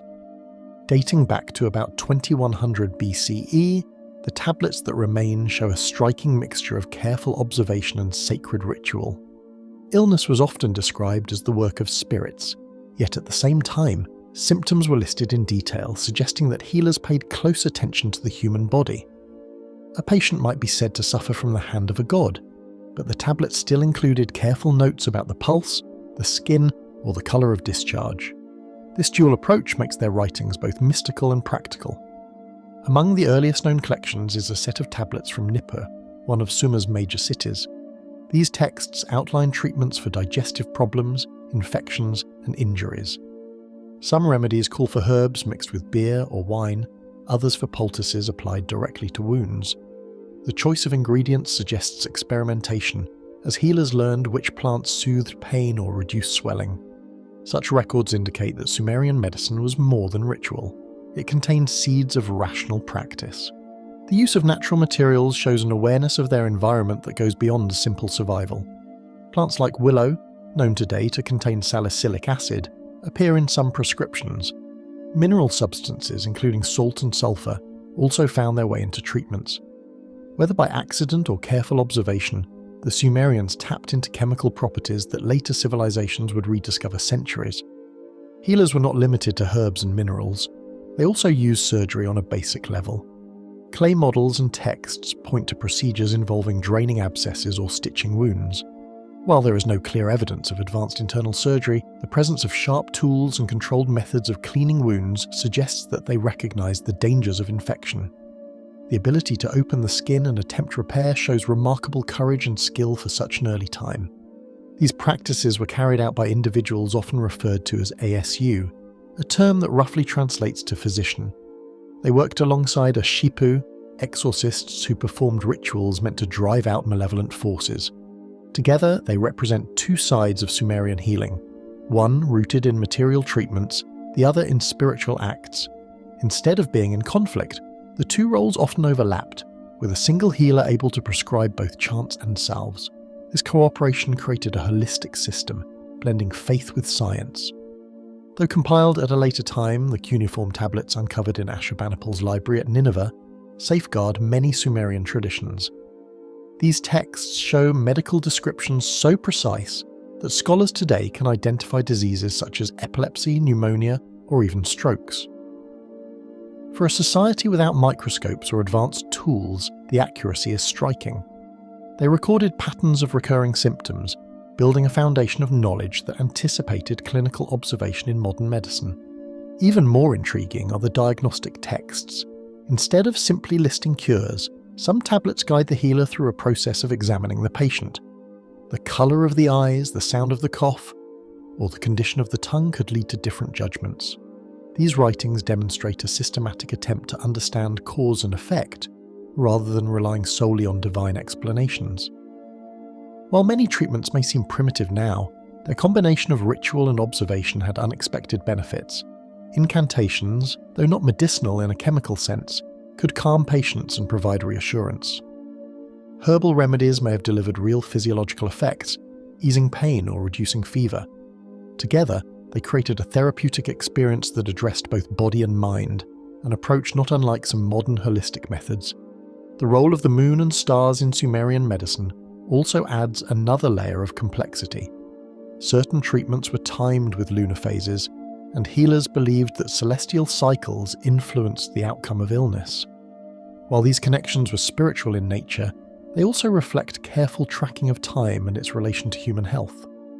This blending of astronomy and medicine suggests a worldview in which the cosmos and the body were deeply intertwined.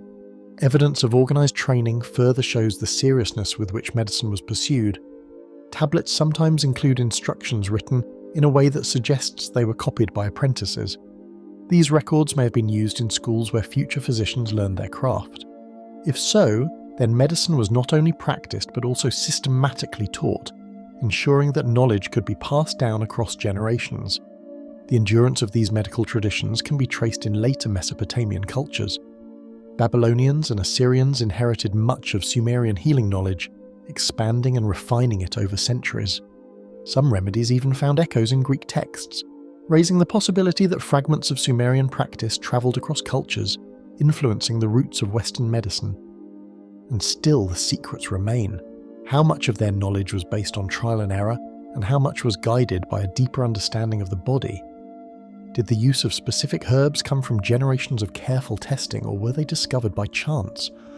Archaeologists and historians continue to sift through broken tablets in search of answers, but the full scope of Sumerian medical knowledge may never be recovered. What is certain is that these ancient healers were not simple mystics, but observers, experimenters, and recorders. Their work hints at a level of sophistication that challenges our assumptions about what early civilizations could achieve. When we look at their tablets, we see the beginnings of medicine not as a distant dream but as a practice already alive thousands of years ago. The fragile clay records may be cracked and incomplete, yet they leave behind a question that lingers in silence. How did the Sumerians come so close to modern medicine in a world so far removed from our own? Metallurgy in early Mesopotamia. At first glance, the flat plains of Mesopotamia seem like an unlikely birthplace for metalwork. The land between the Tigris and Euphrates rivers was rich in clay and silt but poor in ore, and yet some of the earliest evidence of metal use in human history comes from this region. From simple copper pins to intricate bronze tools, the remains found in ancient cities show that the Sumerians had a command of metallurgy that seems far ahead of what their environment should have allowed. The earliest use of copper in Mesopotamia dates to the 4th millennium BCE, a time when most of the world still relied on stone. Archaeologists at sites like Uruk have uncovered small copper objects, including chisels and awls, that suggest more than casual use. These were not accidental creations, but carefully made tools, shaped through a process of heating and hammering. The very presence of copper in such quantities raises questions, since the region itself had no major copper deposits. To understand how this metal reached Mesopotamia, Historians have traced trade routes stretching far beyond the rivers. Sources point to Oman, Anatolia, and Iran as possible suppliers, meaning the Sumerians depended on networks that crossed deserts and mountains. Moving raw ore across such distances would have required coordination and planning, suggesting that metallurgy was not a luxury but a central part of early Mesopotamian life. By the 3rd millennium BCE, the technology had advanced from simple copper tools to alloys like bronze, created by mixing copper with tin. This step marked a major leap, as bronze was harder and more durable than copper alone. Yet tin is even rarer than copper in the Mesopotamian landscape. Scholars believe it was imported from places as far as Central Asia or the Iranian plateau, but no one has been able to pinpoint the exact source. The mystery of where the tin came from remains one of the great unanswered questions of early metallurgy.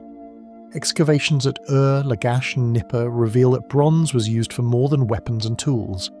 Jewellery, vessels and ritual objects show that metallurgy entered both daily life and religious practice. Small figurines made of bronze buried in temple foundations suggest that metal carried symbolic weight. It was not just a material of utility, but of meaning, a substance that connected the human and the divine. The methods used to work these metals are equally puzzling. Texts and archaeological remains show evidence of smelting, where ore is heated to separate the metal from the stone. Furnaces, slag heaps and moulds uncovered in ancient workshops suggest a complex process that required control over temperature and airflow. The scale of these operations indicates specialized knowledge, passed down and guarded by skilled craftsmen who formed a distinct class within society. One of the striking discoveries comes from Tel Asmar, where a cache of bronze statues dating to around 2900 BCE was found. The figures, preserved in remarkable detail, show that casting techniques were already highly developed. They were made using lost wax casting, a method that requires precision and planning. Such sophistication at such an early date raises the question of how quickly metallurgy developed in Mesopotamia and whether outside influences played a role. The connection between metallurgy and power is also worth noting. Kings and temple leaders controlled workshops and directed the flow of metal goods. Inscriptions from rulers like Gudea of Lagash describe the acquisition of copper and the commissioning of bronze statues for temples. Metal became a symbol of authority, both earthly and divine. To hold control over metal was to hold control over society itself. Despite this importance, little is fully understood about how metallurgists achieved their results. For example, evidence shows that the Mesopotamians could create arsenical bronze, a copper alloy hardened with arsenic. This requires both knowledge and risk, as arsenic fumes are highly toxic. Whether the process was intentional or the byproduct of certain ores is still debated. Either way, the result gave them stronger tools centuries before the widespread use of tin bronze. Another puzzle lies in the purity of their metal objects.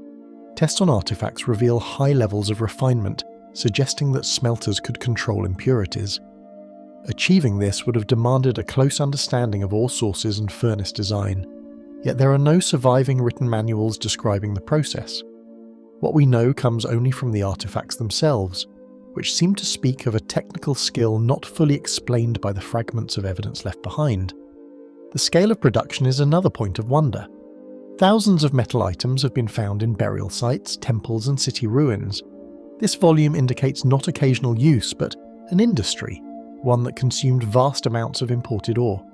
It required not only skilled workers, but also organised trade, storage and distribution. The very existence of this system suggests a society deeply committed to metallurgy, one that placed it at the heart of its growth. When compared to neighbouring regions, Mesopotamian metallurgy stands out. Egypt developed its own traditions, as did the Indus Valley, but the speed and scale of Mesopotamia's progress are unusual. In a land without natural metal resources, the rise of such an advanced craft seems almost paradoxical. It raises the possibility that Mesopotamian smiths held techniques or knowledge now lost to time, methods that allowed them to work with limited supplies yet achieve remarkable results. The ruins of their workshops, the slag scattered across ancient floors, and the gleam of artifacts in museum cases all point to a people who mastered fire and stone to reshape their world. Yet the full story of how they did so remains hidden. The origins of their metals, the secrets of their furnaces, and the choices that guided their craft lie beyond what the surviving record can tell us. The silence of the past leaves us to wonder, how a land so poor in ore became the cradle of one of the world's first great metallurgical traditions. The strange case of Nibiru.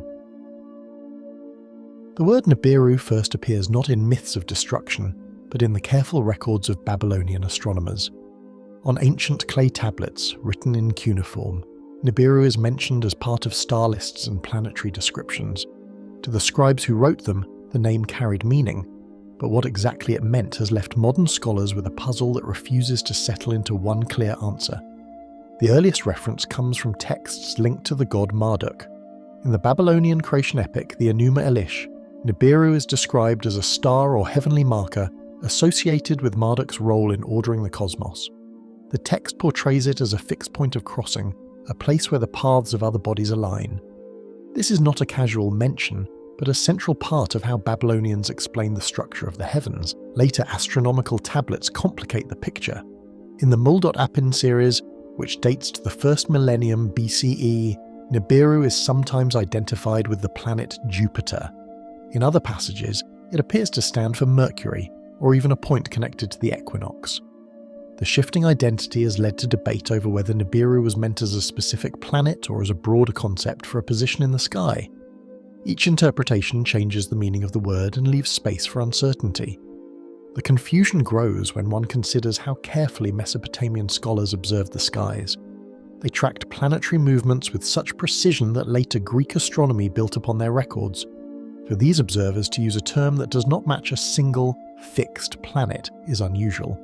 Either Nibiru referred to different bodies in different contexts, or it was a symbolic marker that modern readers are failing to interpret in the way ancient scribes intended. Part of the mystery lies in the language itself. In Akkadian, Nibiru can mean crossing or point of transition. That definition seems to fit the descriptions of it as a boundary where stars or planets cross paths. Yet it does not explain why the term would be linked so strongly to Marduk, or why it shifted between planets in different lists. The ambiguity of the word has allowed many different explanations to flourish. In the 20th century, the word Nibiru escaped the realm of academic debate and entered popular imagination. Authors such as Zechariah Sitchin claimed that Nibiru was not just a star or a planet in ancient texts, but a massive hidden world that followed a long orbit around the sun. His book suggested it was the home of advanced beings who visited Earth in distant times. While archaeologists and historians reject these ideas as speculation, the lack of a single clear definition of Nibiru has given such theories room to spread. However, within the clay tablets, a subtler story comes to light. They show that Mesopotamian astronomers used flexible systems of naming. A single star could carry multiple titles depending on its seasonal position, religious role, or alignment with a calendar. Nibiru may have been one of these shifting names, applied not to one planet forever, but to the celestial body that marked a crossing at a given time. This explanation, while logical, still leaves room for uncertainty since not all references fit neatly into this model. Another layer of intrigue is added by the fact that Nibiru appears in both religious and scientific texts. In myth, it is bound to Marduk's triumph and cosmic order. In astronomical lists, it appears alongside calculations and observations. The blending of divine symbolism and careful measurement means the word sits at the intersection of belief and science, and it is difficult for modern readers to separate one from the other. The silence of missing records deepens the enigma. Many of the tablets that might have explained how Nibiru was understood in practice have been lost.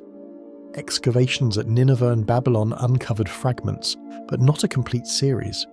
What survives is partial, filled with gaps that make certainty impossible. Each new fragment that appears often raises as many questions as it answers. Even so, the persistence of the name across centuries is striking. From the Enuma Elish to the late astronomical texts, Nibiru remained part of the Mesopotamian vocabulary for the heavens. The fact that it endured through so many shifts in language and empire suggests that it held a meaning considered too important to discard, even if that meaning was not fixed. Modern astronomers dismiss the idea of a hidden planet tied to the ancient word, yet they too have revived discussions about unseen worlds at the edge of the solar system. The search for Planet 9, a theoretical giant far beyond Neptune, has nothing to do with Babylonian tablets, but the coincidence of language and mystery has kept Nibiru in public conversations. Ancient ambiguity has found new life in modern speculation. At the core of this case lies the challenge of translation. Words carved into clay thousands of years ago cannot explain themselves. Scholars can compare, debate, and suggest, but the original voices that spoke of Nibiru are gone. Whether it was Jupiter shining bright in the night, a point where the heavens were thought to turn, or something else entirely, the true meaning remains elusive. What survives is a single word, carrying both the weight of ancient belief and the burden of modern imagination, leaving us to wonder what the Babylonians truly saw when they looked to the sky and called it Nibiru. The Epic of Gilgamesh. The fragments of a story once hidden in clay now speak with a strange power. Broken tablets found in the ruins of Mesopotamian cities carry lines of poetry that together form what many consider the oldest surviving epic in the world. Through them, a king named Gilgamesh still walks, caught between the grandeur of myth and the shadow of history. The first pieces came to light in the mid-19th century, when excavations at Nineveh uncovered the royal library of Ashurbanipal. Among the thousands of cuneiform tablets retrieved were texts that, when pieced together, revealed a continuous narrative. Scholars working on translations soon realized they were holding an ancient masterpiece, filled with adventures, gods, and profound reflections on life and death. At the heart of the story stands Gilgamesh, king of Uruk. The epic paints him as 2/3 divine and 1/3 mortal, a ruler of immense strength and ambition. Yet he is also portrayed as reckless, a leader who oppresses his people until the gods intervene. To balance his power, they create a companion named Enkidu, a wild man from the steppe whose strength equals Gilgamesh's own. Their first clash ends not in death but in friendship, a bond that drives much of the epic's power. The two heroes embark on daring quests, seeking glory and testing the limits of their strength. One of their most famous journeys takes them into the cedar forest to confront Humbaba, the giant guardian appointed by the gods. After a fierce struggle, they defeat him, cutting down the sacred trees and bringing his head back to Uruk. This victory brings them fame but also draws the attention of the divine, setting the stage for tragedy. When the goddess Ishtar offers herself to Gilgamesh, he rejects her with scorn, recalling the fates of her former lovers. Furious, she demands revenge. The gods send the Bull of Heaven to punish him, but Gilgamesh and Enkidu together strike it down. Their triumph, however, is short-lived. The gods decide that Enkidu must pay for these offences, and he soon falls ill. His slow, painful decline transforms the epic from tales of adventure into a meditation on mortality. The death of Enkidu shatters Gilgamesh. Struck with grief and terror, he abandons his city and sets out on a desperate search for the secret of eternal life. His path takes him across deserts and mountains, through darkness and peril, until he reaches Utnapishtim, the one man said to have survived the Great Flood. This figure tells Gilgamesh a story that bears striking parallels to the later account of Noah, describing how the gods once sought to destroy humanity and how a single chosen survivor built a vast boat to preserve life. Utnapishtim reveals that immortality was granted to him alone and cannot be shared. Yet he offers Gilgamesh a test. If the king can stay awake for 6 days and 7 nights, he might prove himself worthy. Gilgamesh fails, overcome by sleep almost at once. Even when Utnapishtim directs him to a plant that restores youth, the chance slips away. A serpent steals it while Gilgamesh bathes, leaving him with nothing but the bitter truth that death cannot be escaped. The epic does not end in despair, however. Gilgamesh returns to Uruk and looks upon its mighty walls, realizing that his lasting legacy will not be immortality of the flesh, but the endurance of what he built. The story closes not with triumph, but with recognition.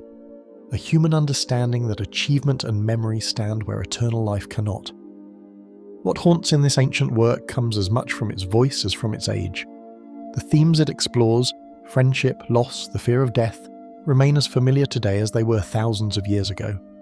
Even in fragments, the poetry speaks with urgency, reminding readers that the struggle against time and fate is as old as civilization itself. The tablets themselves carry their own mysteries. No complete copy of the epic has ever been found. Instead, scholars must rely on broken pieces from different centuries, stitched together to form a rough whole. Versions differ in details, with some episodes longer or shorter, others missing entirely. Each discovery reshapes the way the story is understood, leaving the possibility that new finds could alter it once again. The survival of the epic across languages adds another layer of fascination. Written first in Sumerian tales and later compiled in Akkadian, the story evolved with the cultures that preserved it. That it endured at all is remarkable, given the fragility of clay tablets and the long centuries of war, fire and decay that might have erased it forever. Its survival feels like a chance, as if Gilgamesh himself refused to vanish into silence. Debates continue over how much of the epic reflects historical memory.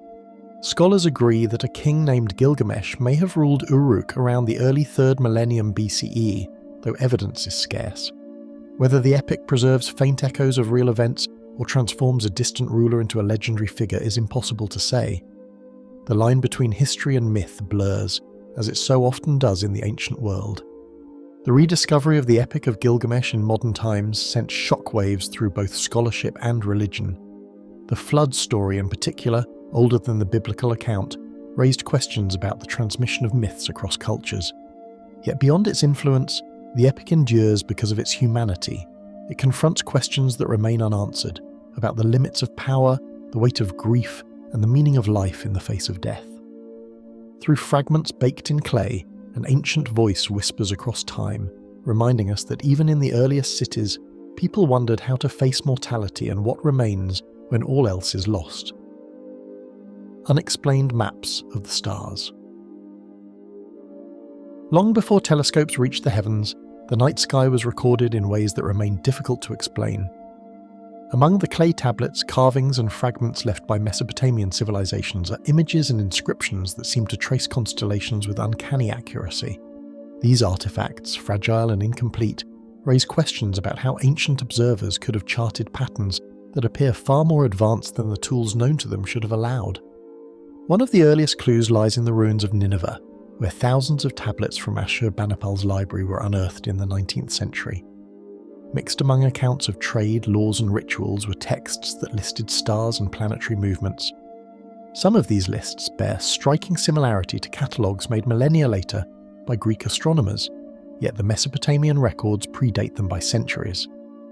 The consistency of their observations suggests not chance, but a deliberate effort to map the skies.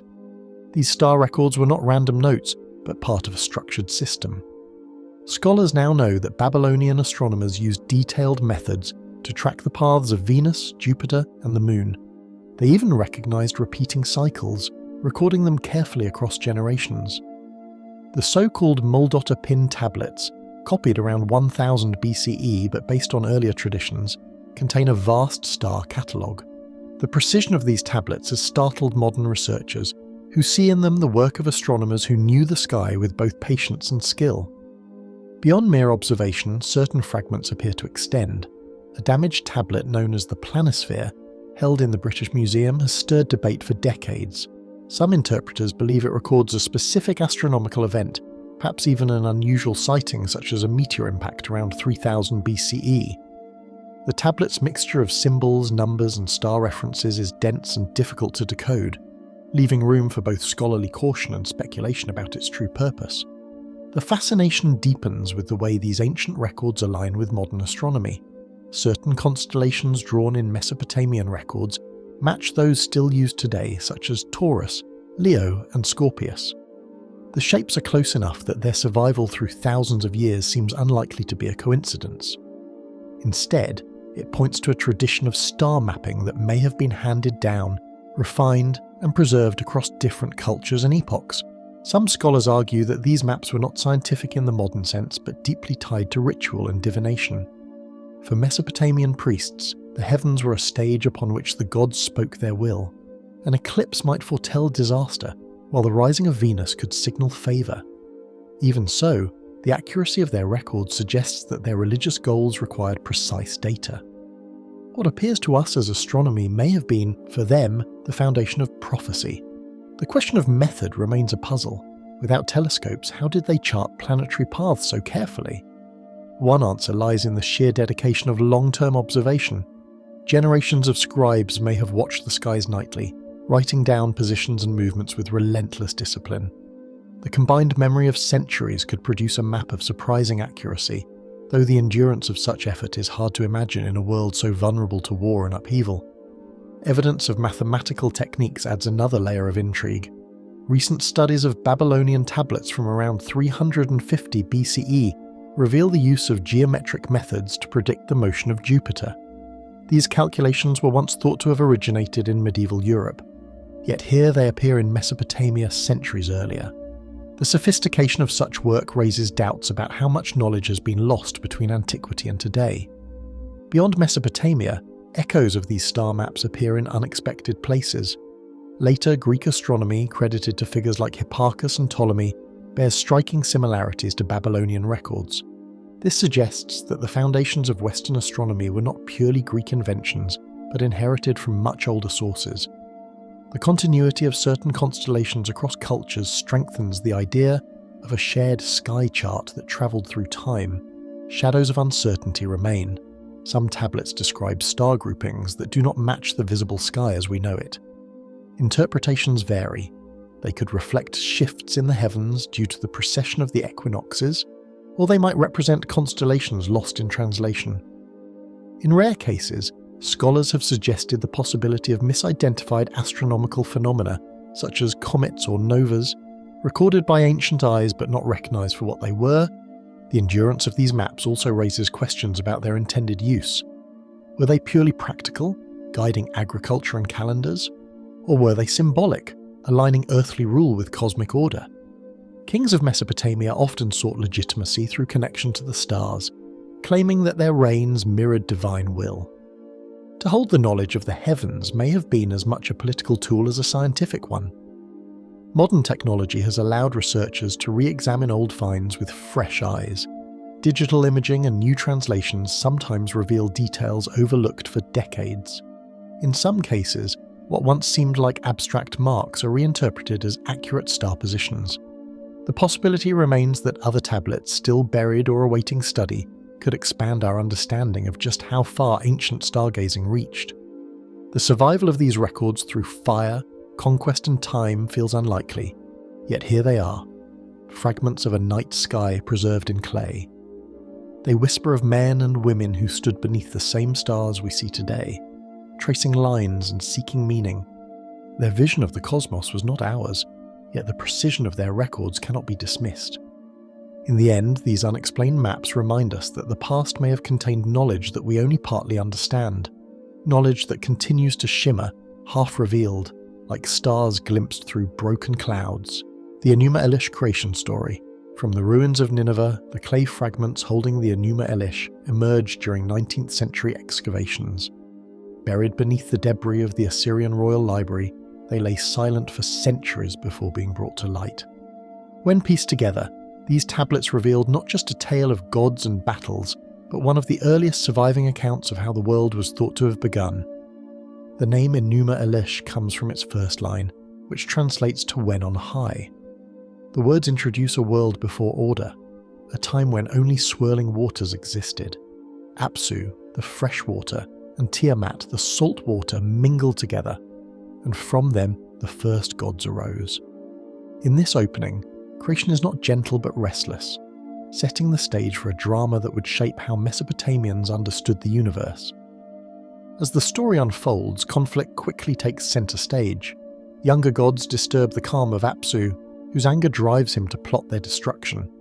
Tiamat, though at first supportive, eventually joins in vengeance, unleashing monstrous forces against the new generation. This rebellion between parents and children becomes the foundation of the cosmic struggle that lies at the heart of the myth. The god Ea, known also as Enki, acts with cunning and defeats Apsu, ending his rule of the waters. Yet victory is fleeting, for Tiamat remains, gathering storms and beasts to wage her own war. Out of this turmoil emerges Marduk, a younger deity whose power and resolve mark him as the champion of the gods. His rise would mirror the growing importance of Babylon, whose people came to see him as their protector and king of the heavens. Marduk's battle with Tiamat is described in vivid and violent images. Armed with a net, bow and storm winds, he confronts the great sea dragon. The clash is not just between two figures but between chaos and order itself. In the end, Marduk splits Tiamat's body in two, one half forming the sky, the other the earth. Creation here is born from destruction, and the very shape of the cosmos is drawn from the remains of the defeated goddess. With victory secured, Marduk organizes the universe. He fixes the paths of the sun, moon and stars, assigns roles to the gods, and sets boundaries for waters and lands. What had been formless now gains structure, echoing the shift from wild nature to the ordered life of cities and kingdoms. The myth reflects not only belief but also the deep Mesopotamian concern with balance, law, and the rhythms of the heavens. The story continues with the creation of humanity, though people play only a small part compared to the gods. From the blood of Kingu, Tiamat's chosen commander, humans are fashioned. Their purpose is clear: to serve the gods, to perform their labours, and to sustain them through offerings and rituals. This vision places humanity not at the centre, but as attendants to divine powers, a view that shaped Mesopotamian religion and society. When the Enuma Elish was recited during the Babylonian New Year festival, it was more than storytelling. The ritual reaffirmed the order of the world and the supremacy of Marduk. Priests and rulers alike heard in it a divine endorsement of Babylon's power, linking earthly kingship to cosmic authority. The myth was not frozen in clay but lived in the rhythms of ceremony, binding people, city and cosmos together. Scholars have long compared the Enuma Elish to other ancient traditions. Its themes of water, chaos and divine combat echo in later cultures, even appearing in distant texts such as the Hebrew Bible. The parallels raise questions about how stories travelled, shifted, and intertwined across lands and centuries. Was the Enuma Elish unique to Babylon, or was it part of a much wider tapestry of creation myths that influenced one another in unseen ways? Broken though it is, the Enuma Elish still speaks of how humans once struggled with life's greatest mysteries. Instead of abstract reasoning, they told stories of gods, storms, and struggles that mirrored their own battles with nature and society. The survival of these tablets allows us to glimpse how myth was used not only to explain but also to control, to give structure to a world that often felt hostile and unpredictable. In the surviving text, gaps remain, as countless lines of the Enuma Elish are damaged or missing. What we have may only be a portion of the full story, leaving room for speculation about what was lost. The silences in the clay are as striking as the words themselves, inviting us to imagine what other visions of creation once circulated but never survived. Beginning with waters and ending with a deity, the fragments whisper a story whose complete truth seems always just out of reach. Unusual depictions of gods. The walls of Mesopotamian temples once held images that startled even the people who worshipped before them. Stone carvings and clay seals revealed gods with wings, horns and hybrid forms that blurred the line between human and animal. These depictions did more than decorate. They carried messages about power, mystery, and forces beyond ordinary human understanding. Yet the exact reasons for such striking forms remain uncertain. On many cylinder seals, the gods appear larger than mortals, towering over priests and kings. Their scale alone set them apart, yet artists also gave them features that defied nature. The god Ninurta, for example, was sometimes shown with a lion-headed mace that acted as if it had life of its own. In such images, the familiar and the impossible met in ways that still puzzle researchers. Horns were a common marker of divine status. Many gods are depicted wearing horned crowns, sometimes with as many as 7 pairs stacked upward. Unlike earthly headgear, these crowns were not meant to suggest royalty, but to show an overwhelming and otherworldly strength. Their exaggerated form made the gods seem distant from the human world, hinting at forces that could not be tamed. Wings too appear in some depictions, most notably in images of protective spirits and deities tied to the heavens. The figure of Ashur, chief god of the Assyrians, was often portrayed inside a winged disc, as if hovering above earthly realms. Scholars debate whether these wings symbolized flight to the sun or divine presence itself. What remains clear is that the image carried an impression of movement and authority impossible to mistake. Some carvings present gods with animal features that appear unsettling even today. The goddess Lama is shown with human form, but often leads or protects worshippers in the company of strange creatures. In other scenes, deities command bulls with human heads or face guardians shaped like lions with wings. These forms may have been intended as symbols of combined strength, but they also leave behind a sense of enigma that resists full explanation. Not all depictions were fierce or intimidating. The god Ea, known for wisdom and water, sometimes appears with streams flowing from his shoulders, populated by fish. This image is less about terror than about abundance, yet its strangeness cannot be ignored. A human body joined with flowing water makes sense in myth, but when carved in stone it takes on a surreal quality that invites deeper questions. In the Temple of Ishtar, the goddess of love and war, statues often portrayed her with weapons in hand while standing upon lions. The dual nature of her character, both nurturing and violent, was expressed through this unusual imagery. To those who entered her temple, the sight must have been overwhelming, as if beauty and danger were inseparable. Her image challenged simple interpretation, just as her myths resisted easy resolution. Even more perplexing are figures found on boundary stones called kuduru. These stones bore symbols instead of full images, often combining shapes that represented different gods. A crescent for Sin, the moon god, might stand beside a star for Ishtar and a lightning fork for Adad. The presence of so many divine marks on a single stone made the boundary sacred, yet also raised the question of why abstract symbols replaced physical depictions. The choice suggests layers of meaning now difficult to recover. The strangeness of these images may partly reflect the desire to capture powers that could not be seen directly. For the people of Mesopotamia, the gods were not human in form, even if they sometimes wore human faces. They were forces of nature, rulers of storms, rivers, and the underworld, and so their images merged the traits of many beings. Still, it is striking how consistently artists chose to portray them in forms that provoked both awe and confusion. What troubles scholars most is how little explanation survives in writing. Myths tell us stories, but they rarely describe why a god wore horns or why wings framed certain figures. The imagery seems to have spoken a language understood at the time but left untranslated in texts. Without those keys, we are left with visual mysteries that resist complete interpretation. Contemporary researchers have tried to trace these forms to earlier cultures, suggesting that some winged or horned figures came from contacts with neighbouring lands. Yet Mesopotamian artists transformed these influences into something distinct, shaping an iconography that endured for centuries. The survival of these images across time shows how important they were, but not why they were chosen in the first place. Standing before these depictions today, whether in museum cases or crumbling ruins, one is struck by the same sense of otherness that ancient worshippers must have felt.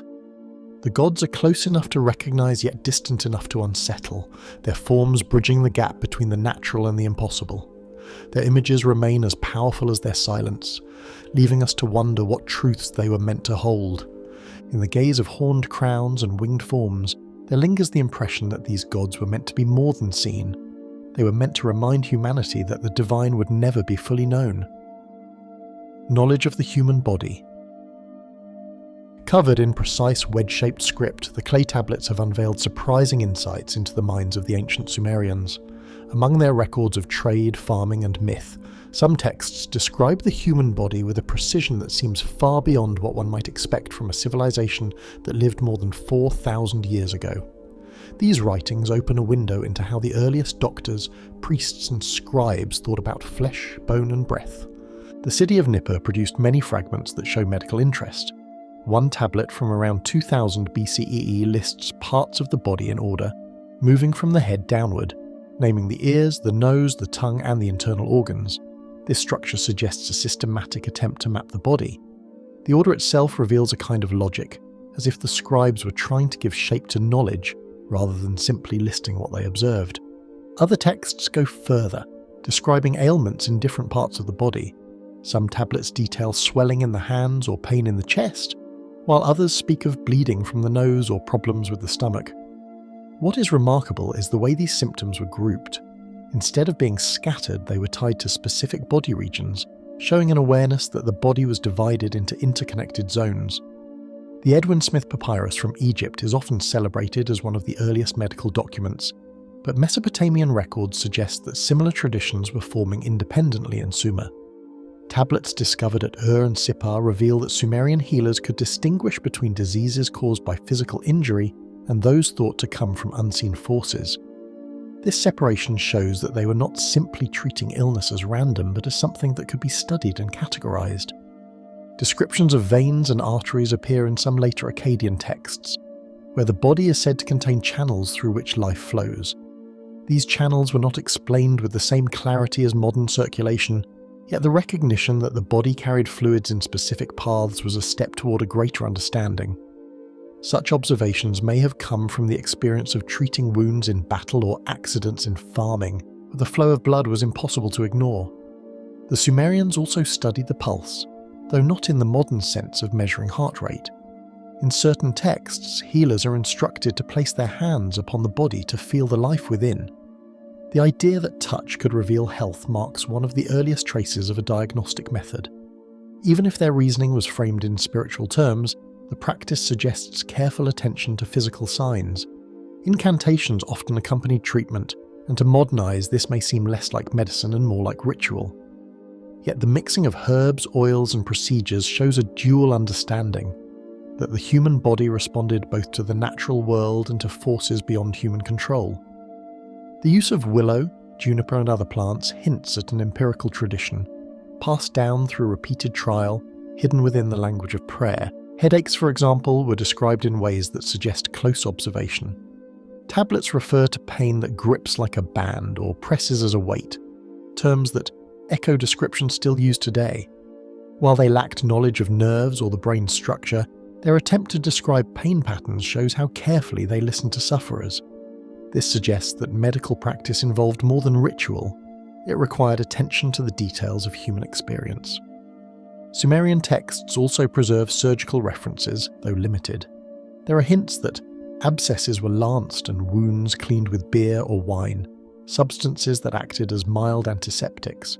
The survival of patients in an age without modern medicine may have seemed miraculous, but it was also shaped by the practical skills of those who handled injuries with some understanding of cause and effect. One of the most striking mysteries lies in how the Sumerians wrote about the liver. The liver was seen as the seat of life, a source of omens and health alike. Priests practiced hepatoscopy, examining the livers of animals for signs, but they also tied the organ to the health of humans. The focus on this single part of the body raises questions about how much they understood of anatomy, and whether their repeated attention to it hinted at deeper knowledge gained through experience. The boundaries between science and belief blur in these texts. Illness was often explained as the work of demons or the result of anger from the gods, yet alongside these explanations were practical observations of swelling, fever and infection. The ability to record these details in writing meant that knowledge could be preserved and shared, forming a chain of learning that reached far beyond any one healer's life. Archaeologists and historians still debate how much of this knowledge was symbolic and how much reflected a true study of anatomy. Unlike later Greek medicine, Sumerian thought left little in the way of explicit theory, but the fragments we have show a culture grappling with the complexity of the human form. What remains most mysterious is how far they advanced without the benefit of systematic dissection or the tools that later civilizations would rely on. Quiet in what they record, the clay tablets nonetheless reveal, upon careful reading, a vision of humanity struggling to comprehend life's delicate framework. Their words suggest that the human body was not simply a vessel for divine punishment or blessing, but a system that could be known, treated, and sometimes healed. In these ancient records of flesh and spirit, we glimpse knowledge both familiar and elusive, as if the first map of the human body survives only in fragments. The astronomical sealing of Senmerv. The first time scholars saw the sealing fragments from Senenmut's tomb, they were struck by a beauty that seemed almost impossible for the era. The painted wood glimmered faintly under the soft light, revealing constellations drawn with precision. Scholars at the time in the early 20th century, working near modern-day Luxor, Egypt, noted that the placement of the stars was unlike anything seen in other tombs of the 18th dynasty. The work seemed deliberate, almost scientific, as though the artist had carefully observed the heavens for years before committing them to wood and pigment. Senenmut, the royal architect and advisor to Queen Hatshepsut, lived around 1470 BCE. He oversaw massive building projects and held a close position in the court, which gave him access to the latest knowledge of the time. The ceiling in his tomb, now catalogued as Tomb TT 71, shows two main sections, one depicting the northern constellations and the other the southern sky. Modern astronomers have compared the layout to star charts, and the alignment suggests knowledge of precession, a concept thought to have been understood much later. The northern section features a constellation identified today as Ursa Major, along with smaller star groupings that correspond to planets and lesser-known constellations. The positions of these celestial bodies appear to reflect their locations as they would have been observed in the 15th century BCE. This precision raises questions. How could Senenmut, or whoever guided the illustrations, have tracked the stars so accurately without telescopes or modern instruments? Ancient texts do reference star observations for agriculture, but nothing matches the complexity found here. The southern section contains Sirius, Orion, and other bright stars, painted in rich colours that have survived thousands of years. Archaeologists have noted that some star placements on the ceiling correspond not just to positions in the sky, but also to their movement over time. This implies an understanding of long-term celestial cycles. Scholars like R.A. Parker in the mid-20th century studied Egyptian calendars and found that knowledge of Sirius's heliacal rising was crucial for predicting the Nile flood, but the ceiling shows a level of detail that surpasses simple agricultural necessity. Researchers also observed that the ceiling divides the sky into hemispheres, using a central band that may represent the Milky Way. This division is not merely decorative, it mirrors the way later Greek astronomers would map the heavens. The thought that such an advanced conceptualization existed over a millennium earlier is unsettling. How did the Egyptians acquire such knowledge? Some argue that it was inherited through centuries of careful observation, yet there is no surviving record explaining the methods used to compile such a precise chart. In addition to stars, the ceiling includes depictions of planets. Venus, Jupiter, and Saturn appear as small circles connected by lines, suggesting the artist understood their movement relative to the stars. Modern astronomy confirms that some of these alignments match planetary positions during Senenmut's lifetime. Scholars like Otto Neugebauer have highlighted that this knowledge hints at observational sophistication comparable to civilizations much later in history. Yet the Egyptian texts provide no clear explanation of planetary theory or mathematics that could produce such accurate representations. The ceiling also features decans, which are divisions of the sky used in Egyptian astrology and timekeeping. Each decan represents 10 days, and their arrangement on the ceiling seems to match the stars that rise with each decan. This system allowed the Egyptians to divide the night and track time with unusual precision. For ordinary people, this might have been purely symbolic, but in a royal tomb it shows that astronomical knowledge had ceremonial and practical importance, bridging science and religion in ways modern scholars still struggle to understand fully. The craftsmanship itself adds to the mystery. Each star is rendered with care, often surrounded by a subtle halo to indicate brightness or importance. Colours are intentionally chosen: gold for prominent stars, red for planets, and blue for the general background sky. This suggests a sophisticated symbolic language that conveys astronomical information beyond what words alone could describe. The labour involved must have required not only artistic skill but also mathematical understanding, a combination rarely documented in surviving Egyptian records. It has been proposed by some scholars that the ceiling functioned as an instructional tool for priests or apprentice astronomers. If so, it would indicate an institutionalized system of knowledge transfer. But there is no direct evidence of written guides, notebooks, or instructional texts accompanying the ceiling. The precision and scale imply more than casual observation, yet the methods remain hidden in the shadows of history. Scholars can only infer techniques from the results, and those results are strikingly advanced for the period. Every attempt to reconstruct the celestial map in the tomb brings fresh surprises. Modern planetarium software allows astronomers to model the sky as it would have appeared over Luxor in 1470 BCE, and the correspondence with the painted constellations is remarkable. The level of exactitude, down to small shifts in stellar positions, suggests that the Egyptians observed the night sky over decades, or even generations. Such continuity of observation implies a society deeply attuned to the cosmos, yet one that left almost no explanation for its findings. A sense of awe greets visitors to the site, even in the present day. The ceiling invites contemplation, drawing the eye upward as if to transport observers to the night sky itself. The combination of art, science, and symbolism forms a puzzle that remains unsolved. How did an ancient architect integrate astronomical data with religious and artistic traditions in a single, cohesive vision? The answer lies buried beneath layers of history, waiting for someone to uncover the method behind the masterpiece. The astronomical ceiling of Senenmut remains one of the oldest known examples of precise celestial mapping, yet its full meaning continues to elude historians and astronomers alike, as if the night sky itself still guards its secrets. Evidence of early surgery. The first discovery that hinted at advanced medical practices came from the deserts of ancient Mesopotamia.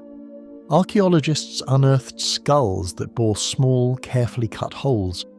At first, these injuries were thought to be accidents, but closer inspection revealed smooth edges, indicating deliberate intervention. In 1931, at the site of Tel Abu Salabikh near modern Iraq, researchers noted that some skulls showed signs of healing. Whoever performed these procedures had not only understood basic anatomy, but also the need for care and cleanliness. Medical historian Henry Sigarist later examined these skulls and emphasized that the holes were made with tools, possibly stone or bronze instruments, rather than by blunt trauma. The level of precision suggests that early surgeons could control bleeding and avoid critical areas of the brain. These findings challenged assumptions that complex surgery only appeared in classical civilizations like Greece or Rome. The practice, known as trepanation, had already begun thousands of years earlier than previously believed. Evidence also emerged from ancient Egypt, where mummies showed remarkable signs of surgical knowledge. A 3,500-year-old mummy, identified in the 20th century in the Valley of the Kings, had a fractured rib that appeared to have been set and allowed to heal. Medical specialists studying the remains concluded that the fracture had been treated deliberately, as the bones aligned correctly and there were signs of inflammation consistent with healing. This discovery suggested that physicians or healers understood how to stabilize broken bones and manage recovery, long before modern splints or casts were invented. Even more surprising were cases in the Indus Valley, in what is now Pakistan and northwest India. Excavations in the 1920s revealed skeletal remains with precise incisions on bones, often accompanied by evidence of infection that had resolved. These findings indicated that surgical intervention was sometimes life-saving, and that early civilizations observed their patients after operations. The skill involved implies knowledge of anatomy and cautious application of tools, showing a level of expertise previously thought impossible in the 3rd millennium BCE. Artifacts further support these findings. In Mesopotamia, clay tablets dating back to 2100 BCE include medical instructions for treating wounds and injuries. Some texts describe methods for stopping bleeding and managing pain with plant-based substances. These records do not merely list remedies, they provide procedural guidance. Scholars studying these tablets note that the level of detail suggests hands-on experience and careful observation of outcomes, implying that surgery was not just experimental but a practiced science. The risk of infection was significant in ancient times, yet evidence shows that early surgeons took precautions. Charred plant materials and antiseptic pastes, described in Egyptian medical papyri such as the Edwin Smith Papyrus, around 1600 BCE, were applied to wounds to prevent decay. One case details the treatment of a head injury, where the text recommends cleaning the wound, removing foreign material, and covering it with a protective dressing.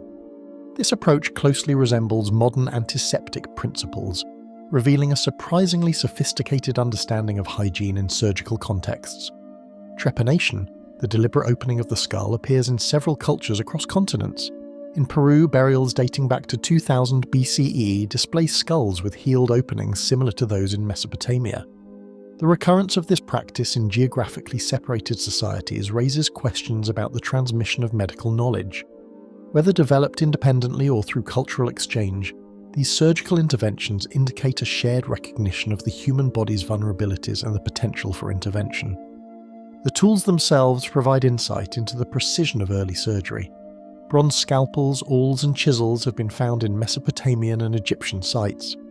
Microscopic analysis shows they were sharpened carefully and sometimes polished to reduce tissue damage.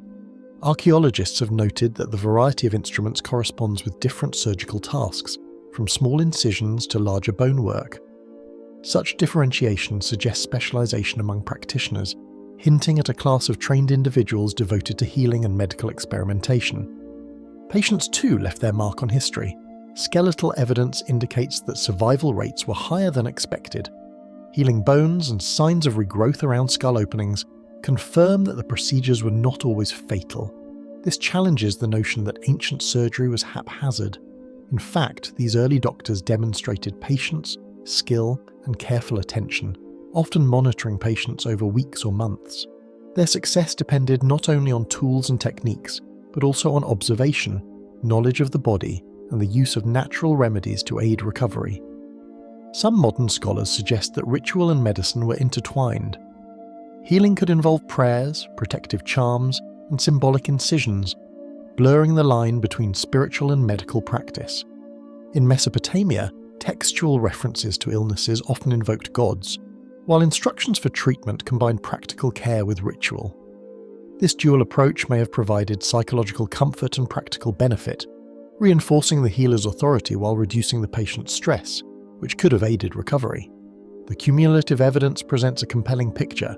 Surgery in the ancient world was not merely an accidental discovery, but a practiced skill that spanned multiple regions and centuries.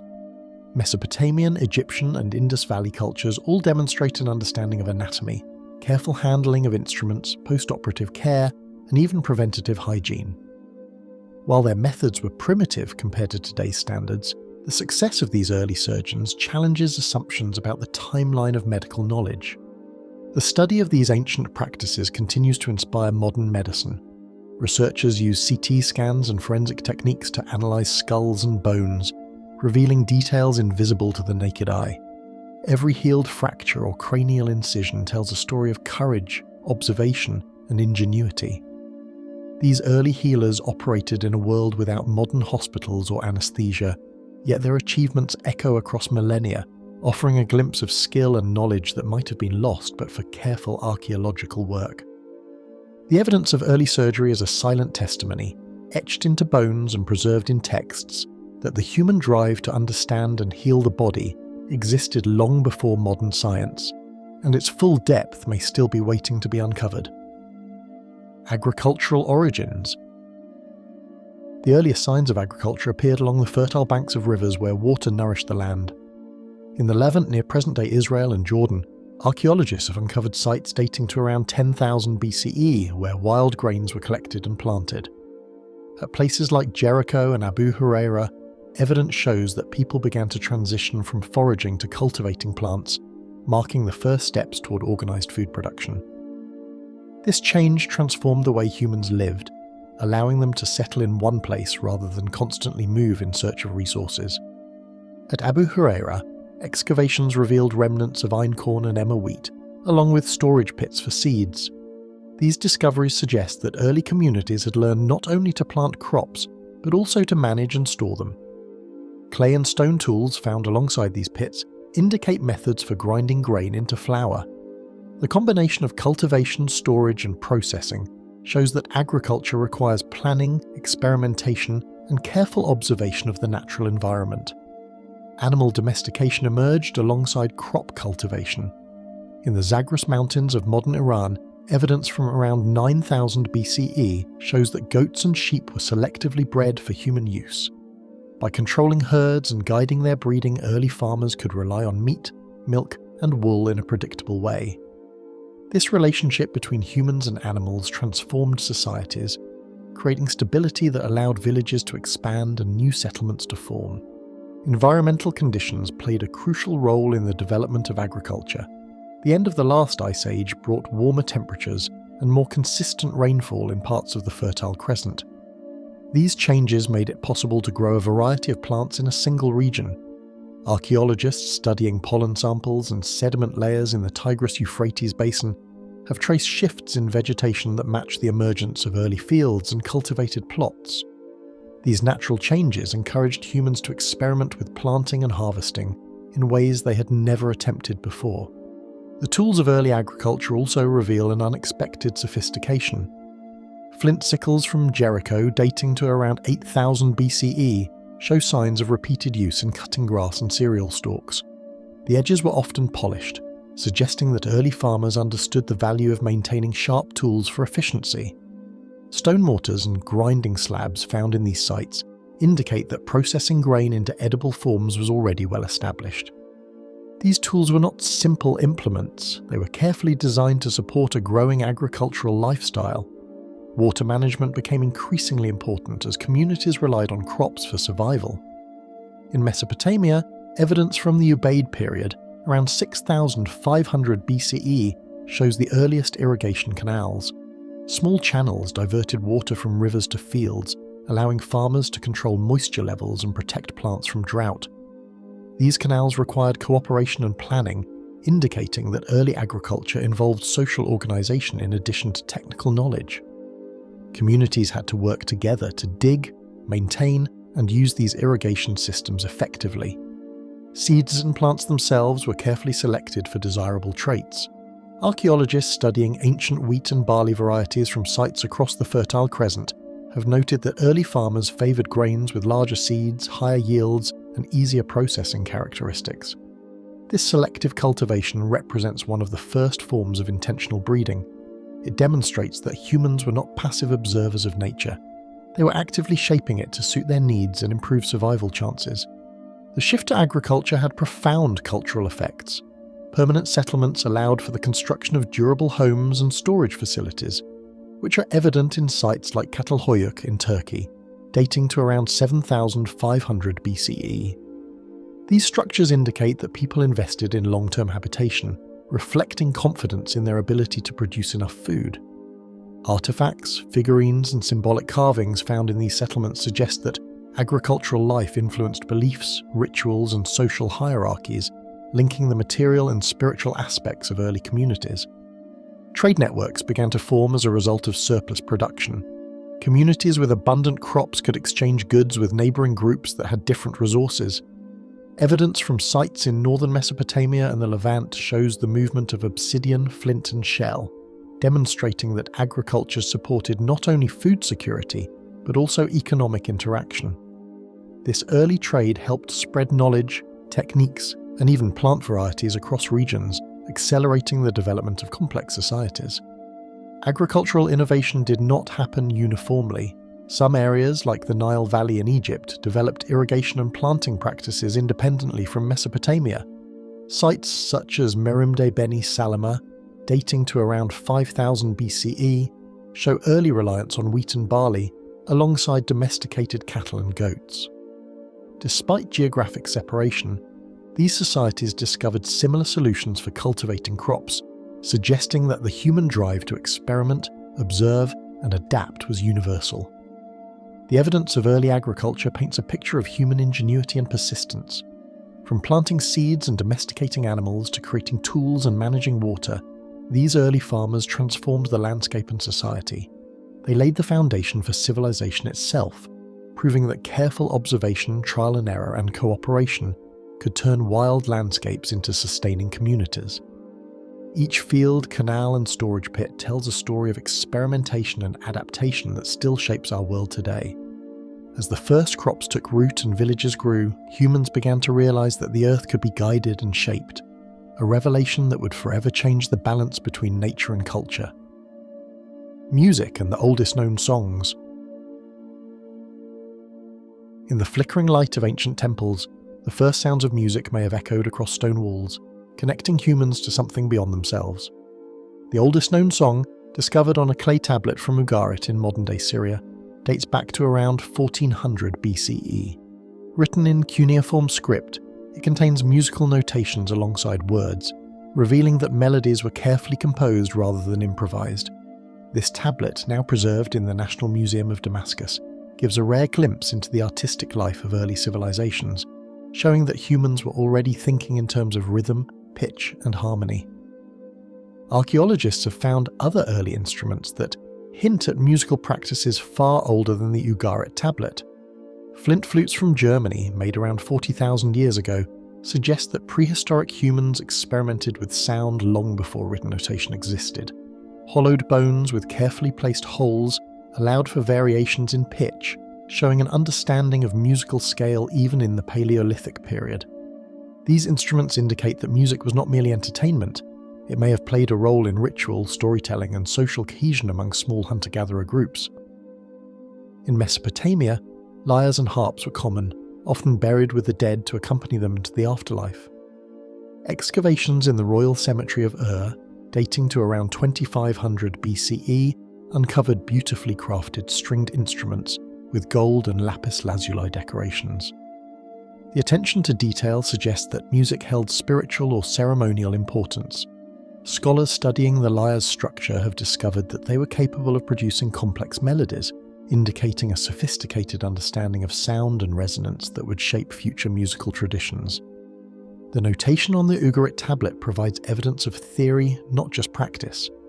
Marks indicate which strings to pluck and the relative pitch of each note, showing that musicians could recreate the same song consistently.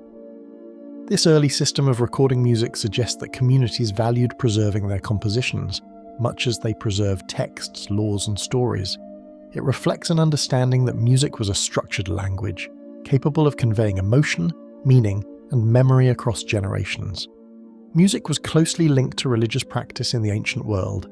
Temples in Mesopotamia, such as those dedicated to Nibiru in Babylon, contained musicians whose role was to honor the gods and accompany rituals.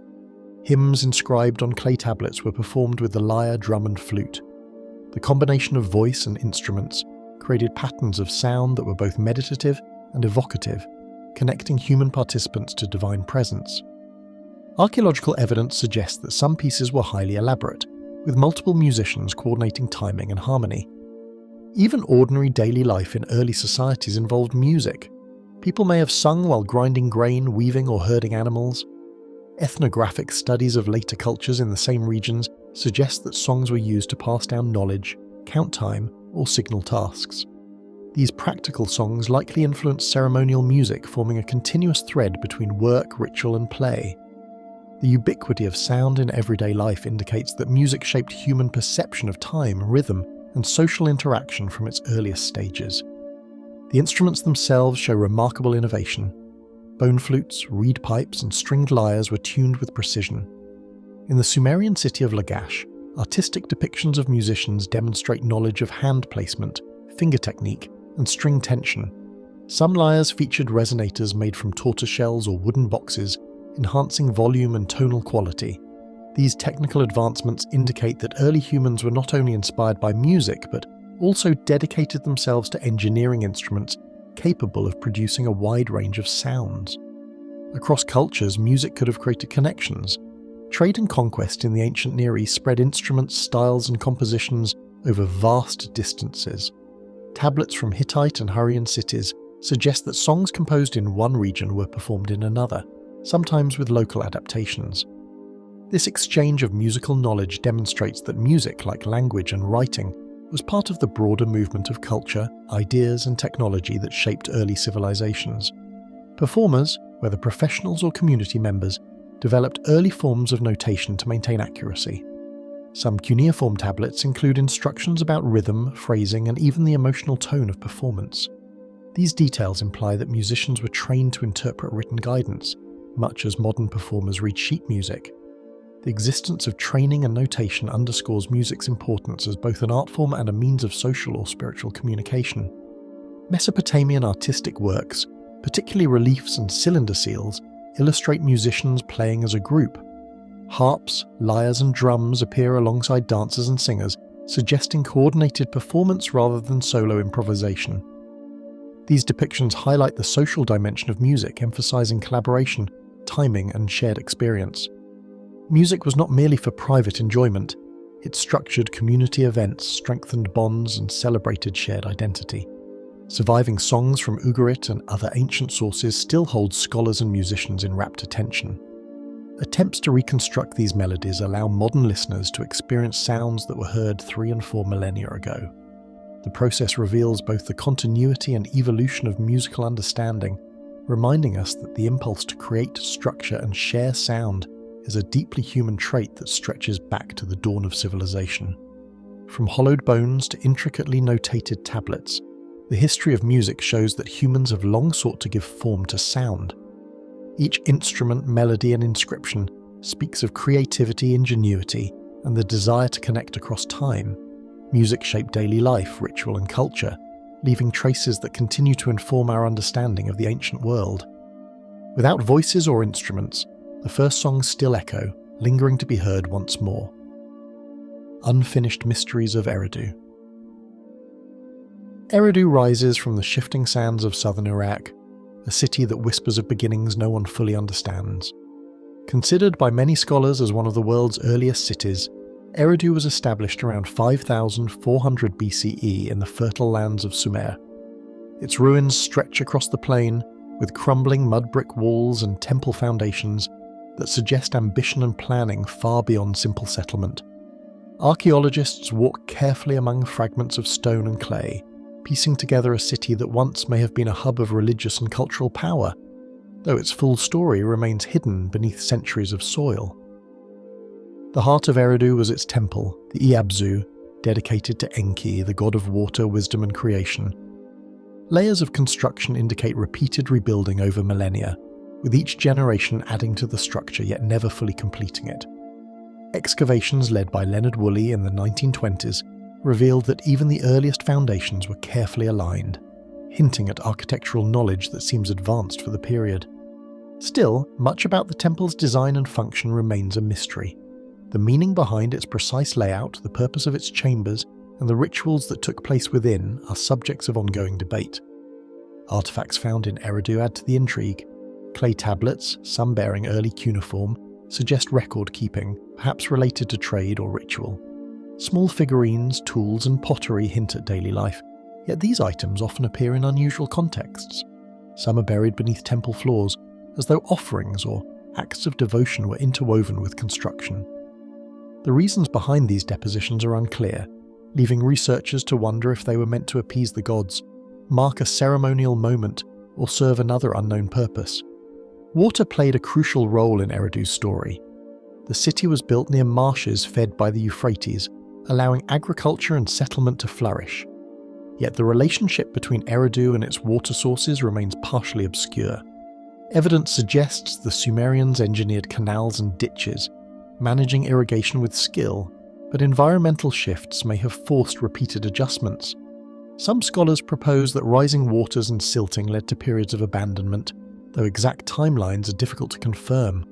Eridu's survival and decline seem intertwined with forces humans could manipulate only partially. Burial practices at Eridu are another enigma. Graves have been found containing objects that seem ceremonial rather than practical. Some skeletons bear signs of careful positioning, while others include jewelry and symbolic items.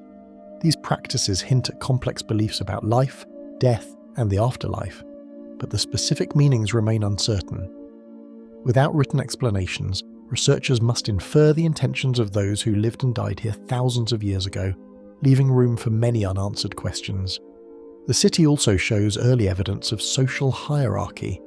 Large mud brick structures suggest administrative or elite use, distinct from smaller dwellings.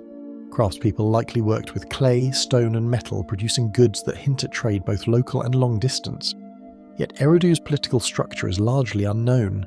How leaders maintained power, how decisions were made, and whether governance relied on religious authority, military strength or community agreement remains a subject of speculation. Each discovery sheds light on some aspects of life but deepens the sense of mystery in others. Eridu's connection to Sumerian mythology complicates the historical record. The city appears in texts as the first city created by the gods, linking it to divine favour and cosmic order.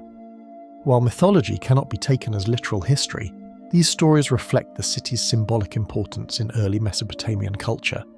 They hint at knowledge, beliefs, and ideals that shaped Eridu's people, offering glimpses of cultural life that material evidence alone cannot fully reveal.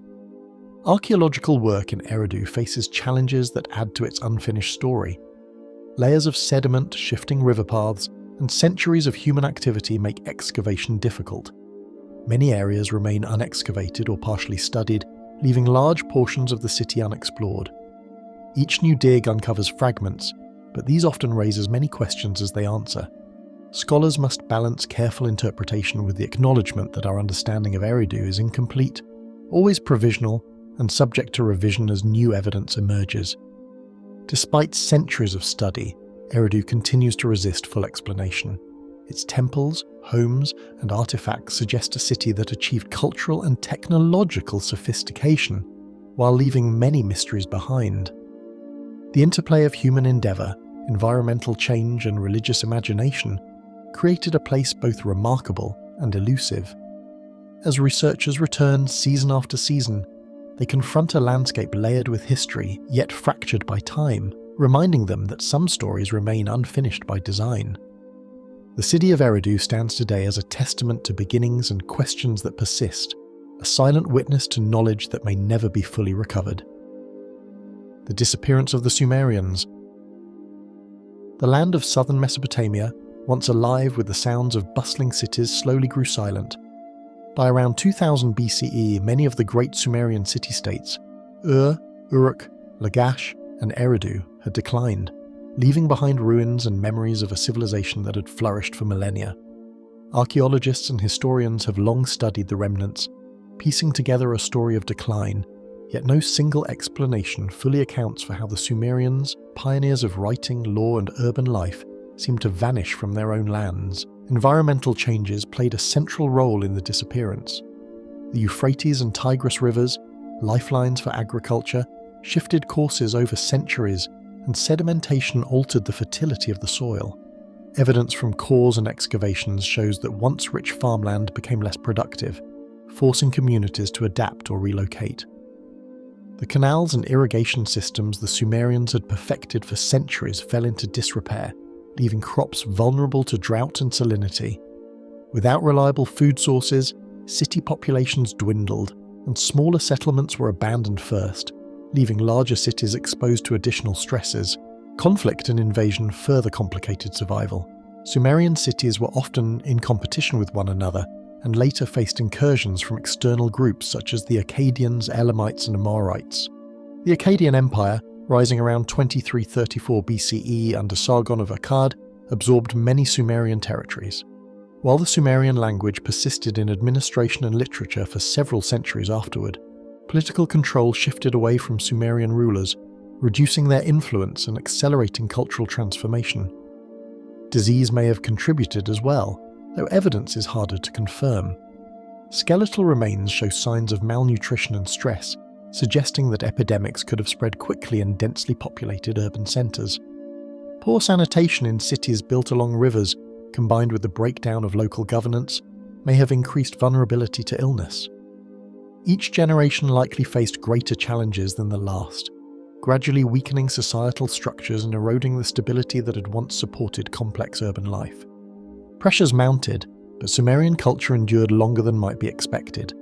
Their writing system, Cuneiform, continued to be used by the Akkadians and Babylonians for centuries, preserving laws, religious texts, and literary works. The Epic of Gilgamesh, hymns to deities, and administrative records remained in use, offering a bridge between past and present. However, over time, the spoken language of the Sumerians faded, and assimilation into surrounding cultures obscured their distinct identity. What had been a living culture became a legacy preserved mainly in texts and archaeology. Trade and economic shifts also influenced the decline. The Sumerians had relied on long-distance trade for metals, timber, and other resources. As political control shifted and new powers dominated the region, trade networks were disrupted. Some cities lost access to essential materials, making construction, agriculture, and craft production more difficult. Economic hardship compounded the effects of environmental stress and conflict, leaving communities less resilient and more likely to disperse. Archaeological evidence highlights another factor: internal social strain. Elite classes controlled large portions of land and resources, while lower classes faced the pressures of taxation, labour obligations, and food scarcity. These inequalities may have weakened civic cohesion, making collective action to maintain irrigation or defend cities more difficult. In some regions, evidence suggests rapid abandonment rather than gradual decline, indicating that communities may have fractured under multiple simultaneous pressures. Religious transformation also marks the end of Sumerian dominance. Temples remained central to urban life, but shifts in worship and priestly authority mirrored political change. Deities once celebrated primarily in Sumerian temples became integrated into broader Mesopotamian pantheons, often under Akkadian names. Religious identity blended with incoming cultures, further blurring the distinct Sumerian presence. By the time the Babylonian Empire rose, Sumerians had largely ceased to exist as an independent people, though their gods, myths, and ideas continued to shape the region. The disappearance of the Sumerians remains a puzzle in its entirety. Each factor, environmental change, invasion, disease, economic shifts, social tension, and religious adaptation, interacted in ways that are difficult to reconstruct fully. Scholars continue to debate which pressures were most decisive, but it is clear that the decline was neither sudden nor attributable to a single cause. Instead, it was the result of centuries of gradual transformation under multiple stresses that reshaped southern Mesopotamia. The echoes of Sumerian civilization continue to appear in surprising ways today. Their inventions, stories, and laws influenced later civilizations such as the Babylonians and Assyrians. Writing, mathematics, architecture, and religious thought from Sumer endured, seeding innovations that echo through history. Yet the people themselves, once masters of the plains between the Tigris and Euphrates, remain absent, leaving behind cities emptied of life and the lingering question of how a civilization so advanced could fade into silence. The mystery of the Sumerians' disappearance reminds us that even great societies are vulnerable, their story a caution still whispering from Mesopotamia. Legacy beyond time. Long after the cities of Sumer had been abandoned, their innovations quietly shaped the world. Clay tablets etched with cuneiform survived centuries of conflict and natural decay, preserving laws, stories, and records of daily life. Scholars centuries later would study these texts to understand governance, trade, and religion in ways that showed the Sumerians were far ahead of their time. Their written language was not merely a tool for administration, it carried ideas, wisdom, and culture that could transcend generations. Mathematics and measurement were among the Sumerians' most enduring contributions. The sexagesimal system, based on the number 60, influenced the way humans divide time and angles even today. Hours, minutes, and seconds, as well as 360-degree circles, trace their origin to Sumerian innovations. Evidence from tablets found in Ur and Nippur demonstrates that Sumerians used complex calculations for trade, construction, and astronomy. These practical applications became the foundation for subsequent civilizations, showing that their knowledge was not only advanced but adaptable. Architecture also left a lasting impression. The ziggurats of Ur and Eridu were more than religious centers. They were feats of engineering. Builders mastered mud brick construction, water management, and urban planning. Later cultures borrowed and improved upon these methods, and echoes of Sumerian design appear in the monumental structures of Babylon and Assyria. Even without the original communities, the influence of these architectural innovations persisted, guiding the development of cities for centuries. Sumerian law offered another legacy that reached beyond time. The Code of Ur-Nammu, created around 2100 BCE, predates Hammurabi's famous code and illustrates an early commitment to justice and social order. The laws regulated property, marriage, and personal conduct, reflecting a sophisticated understanding of society. By providing rules that emphasize fairness and accountability, the Sumerians set a precedent for legal systems that would evolve across the ancient Near East and later influence modern concepts of governance. The arts preserved stories and values that remain compelling today. Epic poems, hymns, and songs recorded on clay tablets reveal a deep awareness of human experience. The Epic of Gilgamesh, one of the earliest literary works, explores friendship, mortality, and the search for meaning. Through these texts, the Sumerians communicated ideas about life, death, and the divine that resonated far beyond their own era. Even as cities fell and languages changed, the emotions and narratives they captured continued to influence literature for millennia. Religious and mythological thought carried forward in subtle ways. Deities such as Inanna, Enlil, and Enki influenced the pantheons of later Mesopotamian cultures. Ritual practices, temple organization, and symbolic representations shaped how humans engaged with the sacred. Archaeologists have found continuity in religious iconography and ceremonial structures, demonstrating that Sumerian spiritual concepts informed the development of Babylonian, Assyrian, and even later Mediterranean beliefs. This continuity shows how ideas, once created, can endure even when the creators vanish. Science and observation were central to Sumerian achievement. Astronomy, calendrical systems, and predictions of celestial events were recorded with care and precision. The ability to chart stars, phases of the moon, and seasonal changes supported agriculture and ritual alike. Later civilizations inherited this knowledge, expanding on it to develop more sophisticated astronomical understanding. Sumerian observation laid the groundwork for measuring time, predicting floods, and organizing society according to the cycles of nature. Daily life also left traces that extended far beyond Sumer. Records of trade, labor, and household management reveal a people who understood commerce, economics, and social organization. Markets, labor divisions, and standardized weights and measures allowed communities to thrive. These practices influenced neighboring regions and inspired systems that became integral to later civilizations. In every administrative record, there is evidence that Sumerians sought efficiency, accountability, and balance, principles that guided human societies long after their cities were gone. Even in modern times, their legacy continues to spark curiosity and research. Excavations at Ur, Uruk, Eridu, and Nippur uncover new insights, reminding scholars that the Sumerians' achievements were multifaceted. Museums around the world display artifacts that reflect creativity, skill, and intelligence, bridging thousands of years. Each discovery reinforces the idea that this civilization, though lost, continues to communicate with the present through the objects, texts, and ideas it left behind. Ultimately, the Sumerians demonstrate that influence is not measured solely by the survival of a people, but by the endurance of their knowledge and innovations.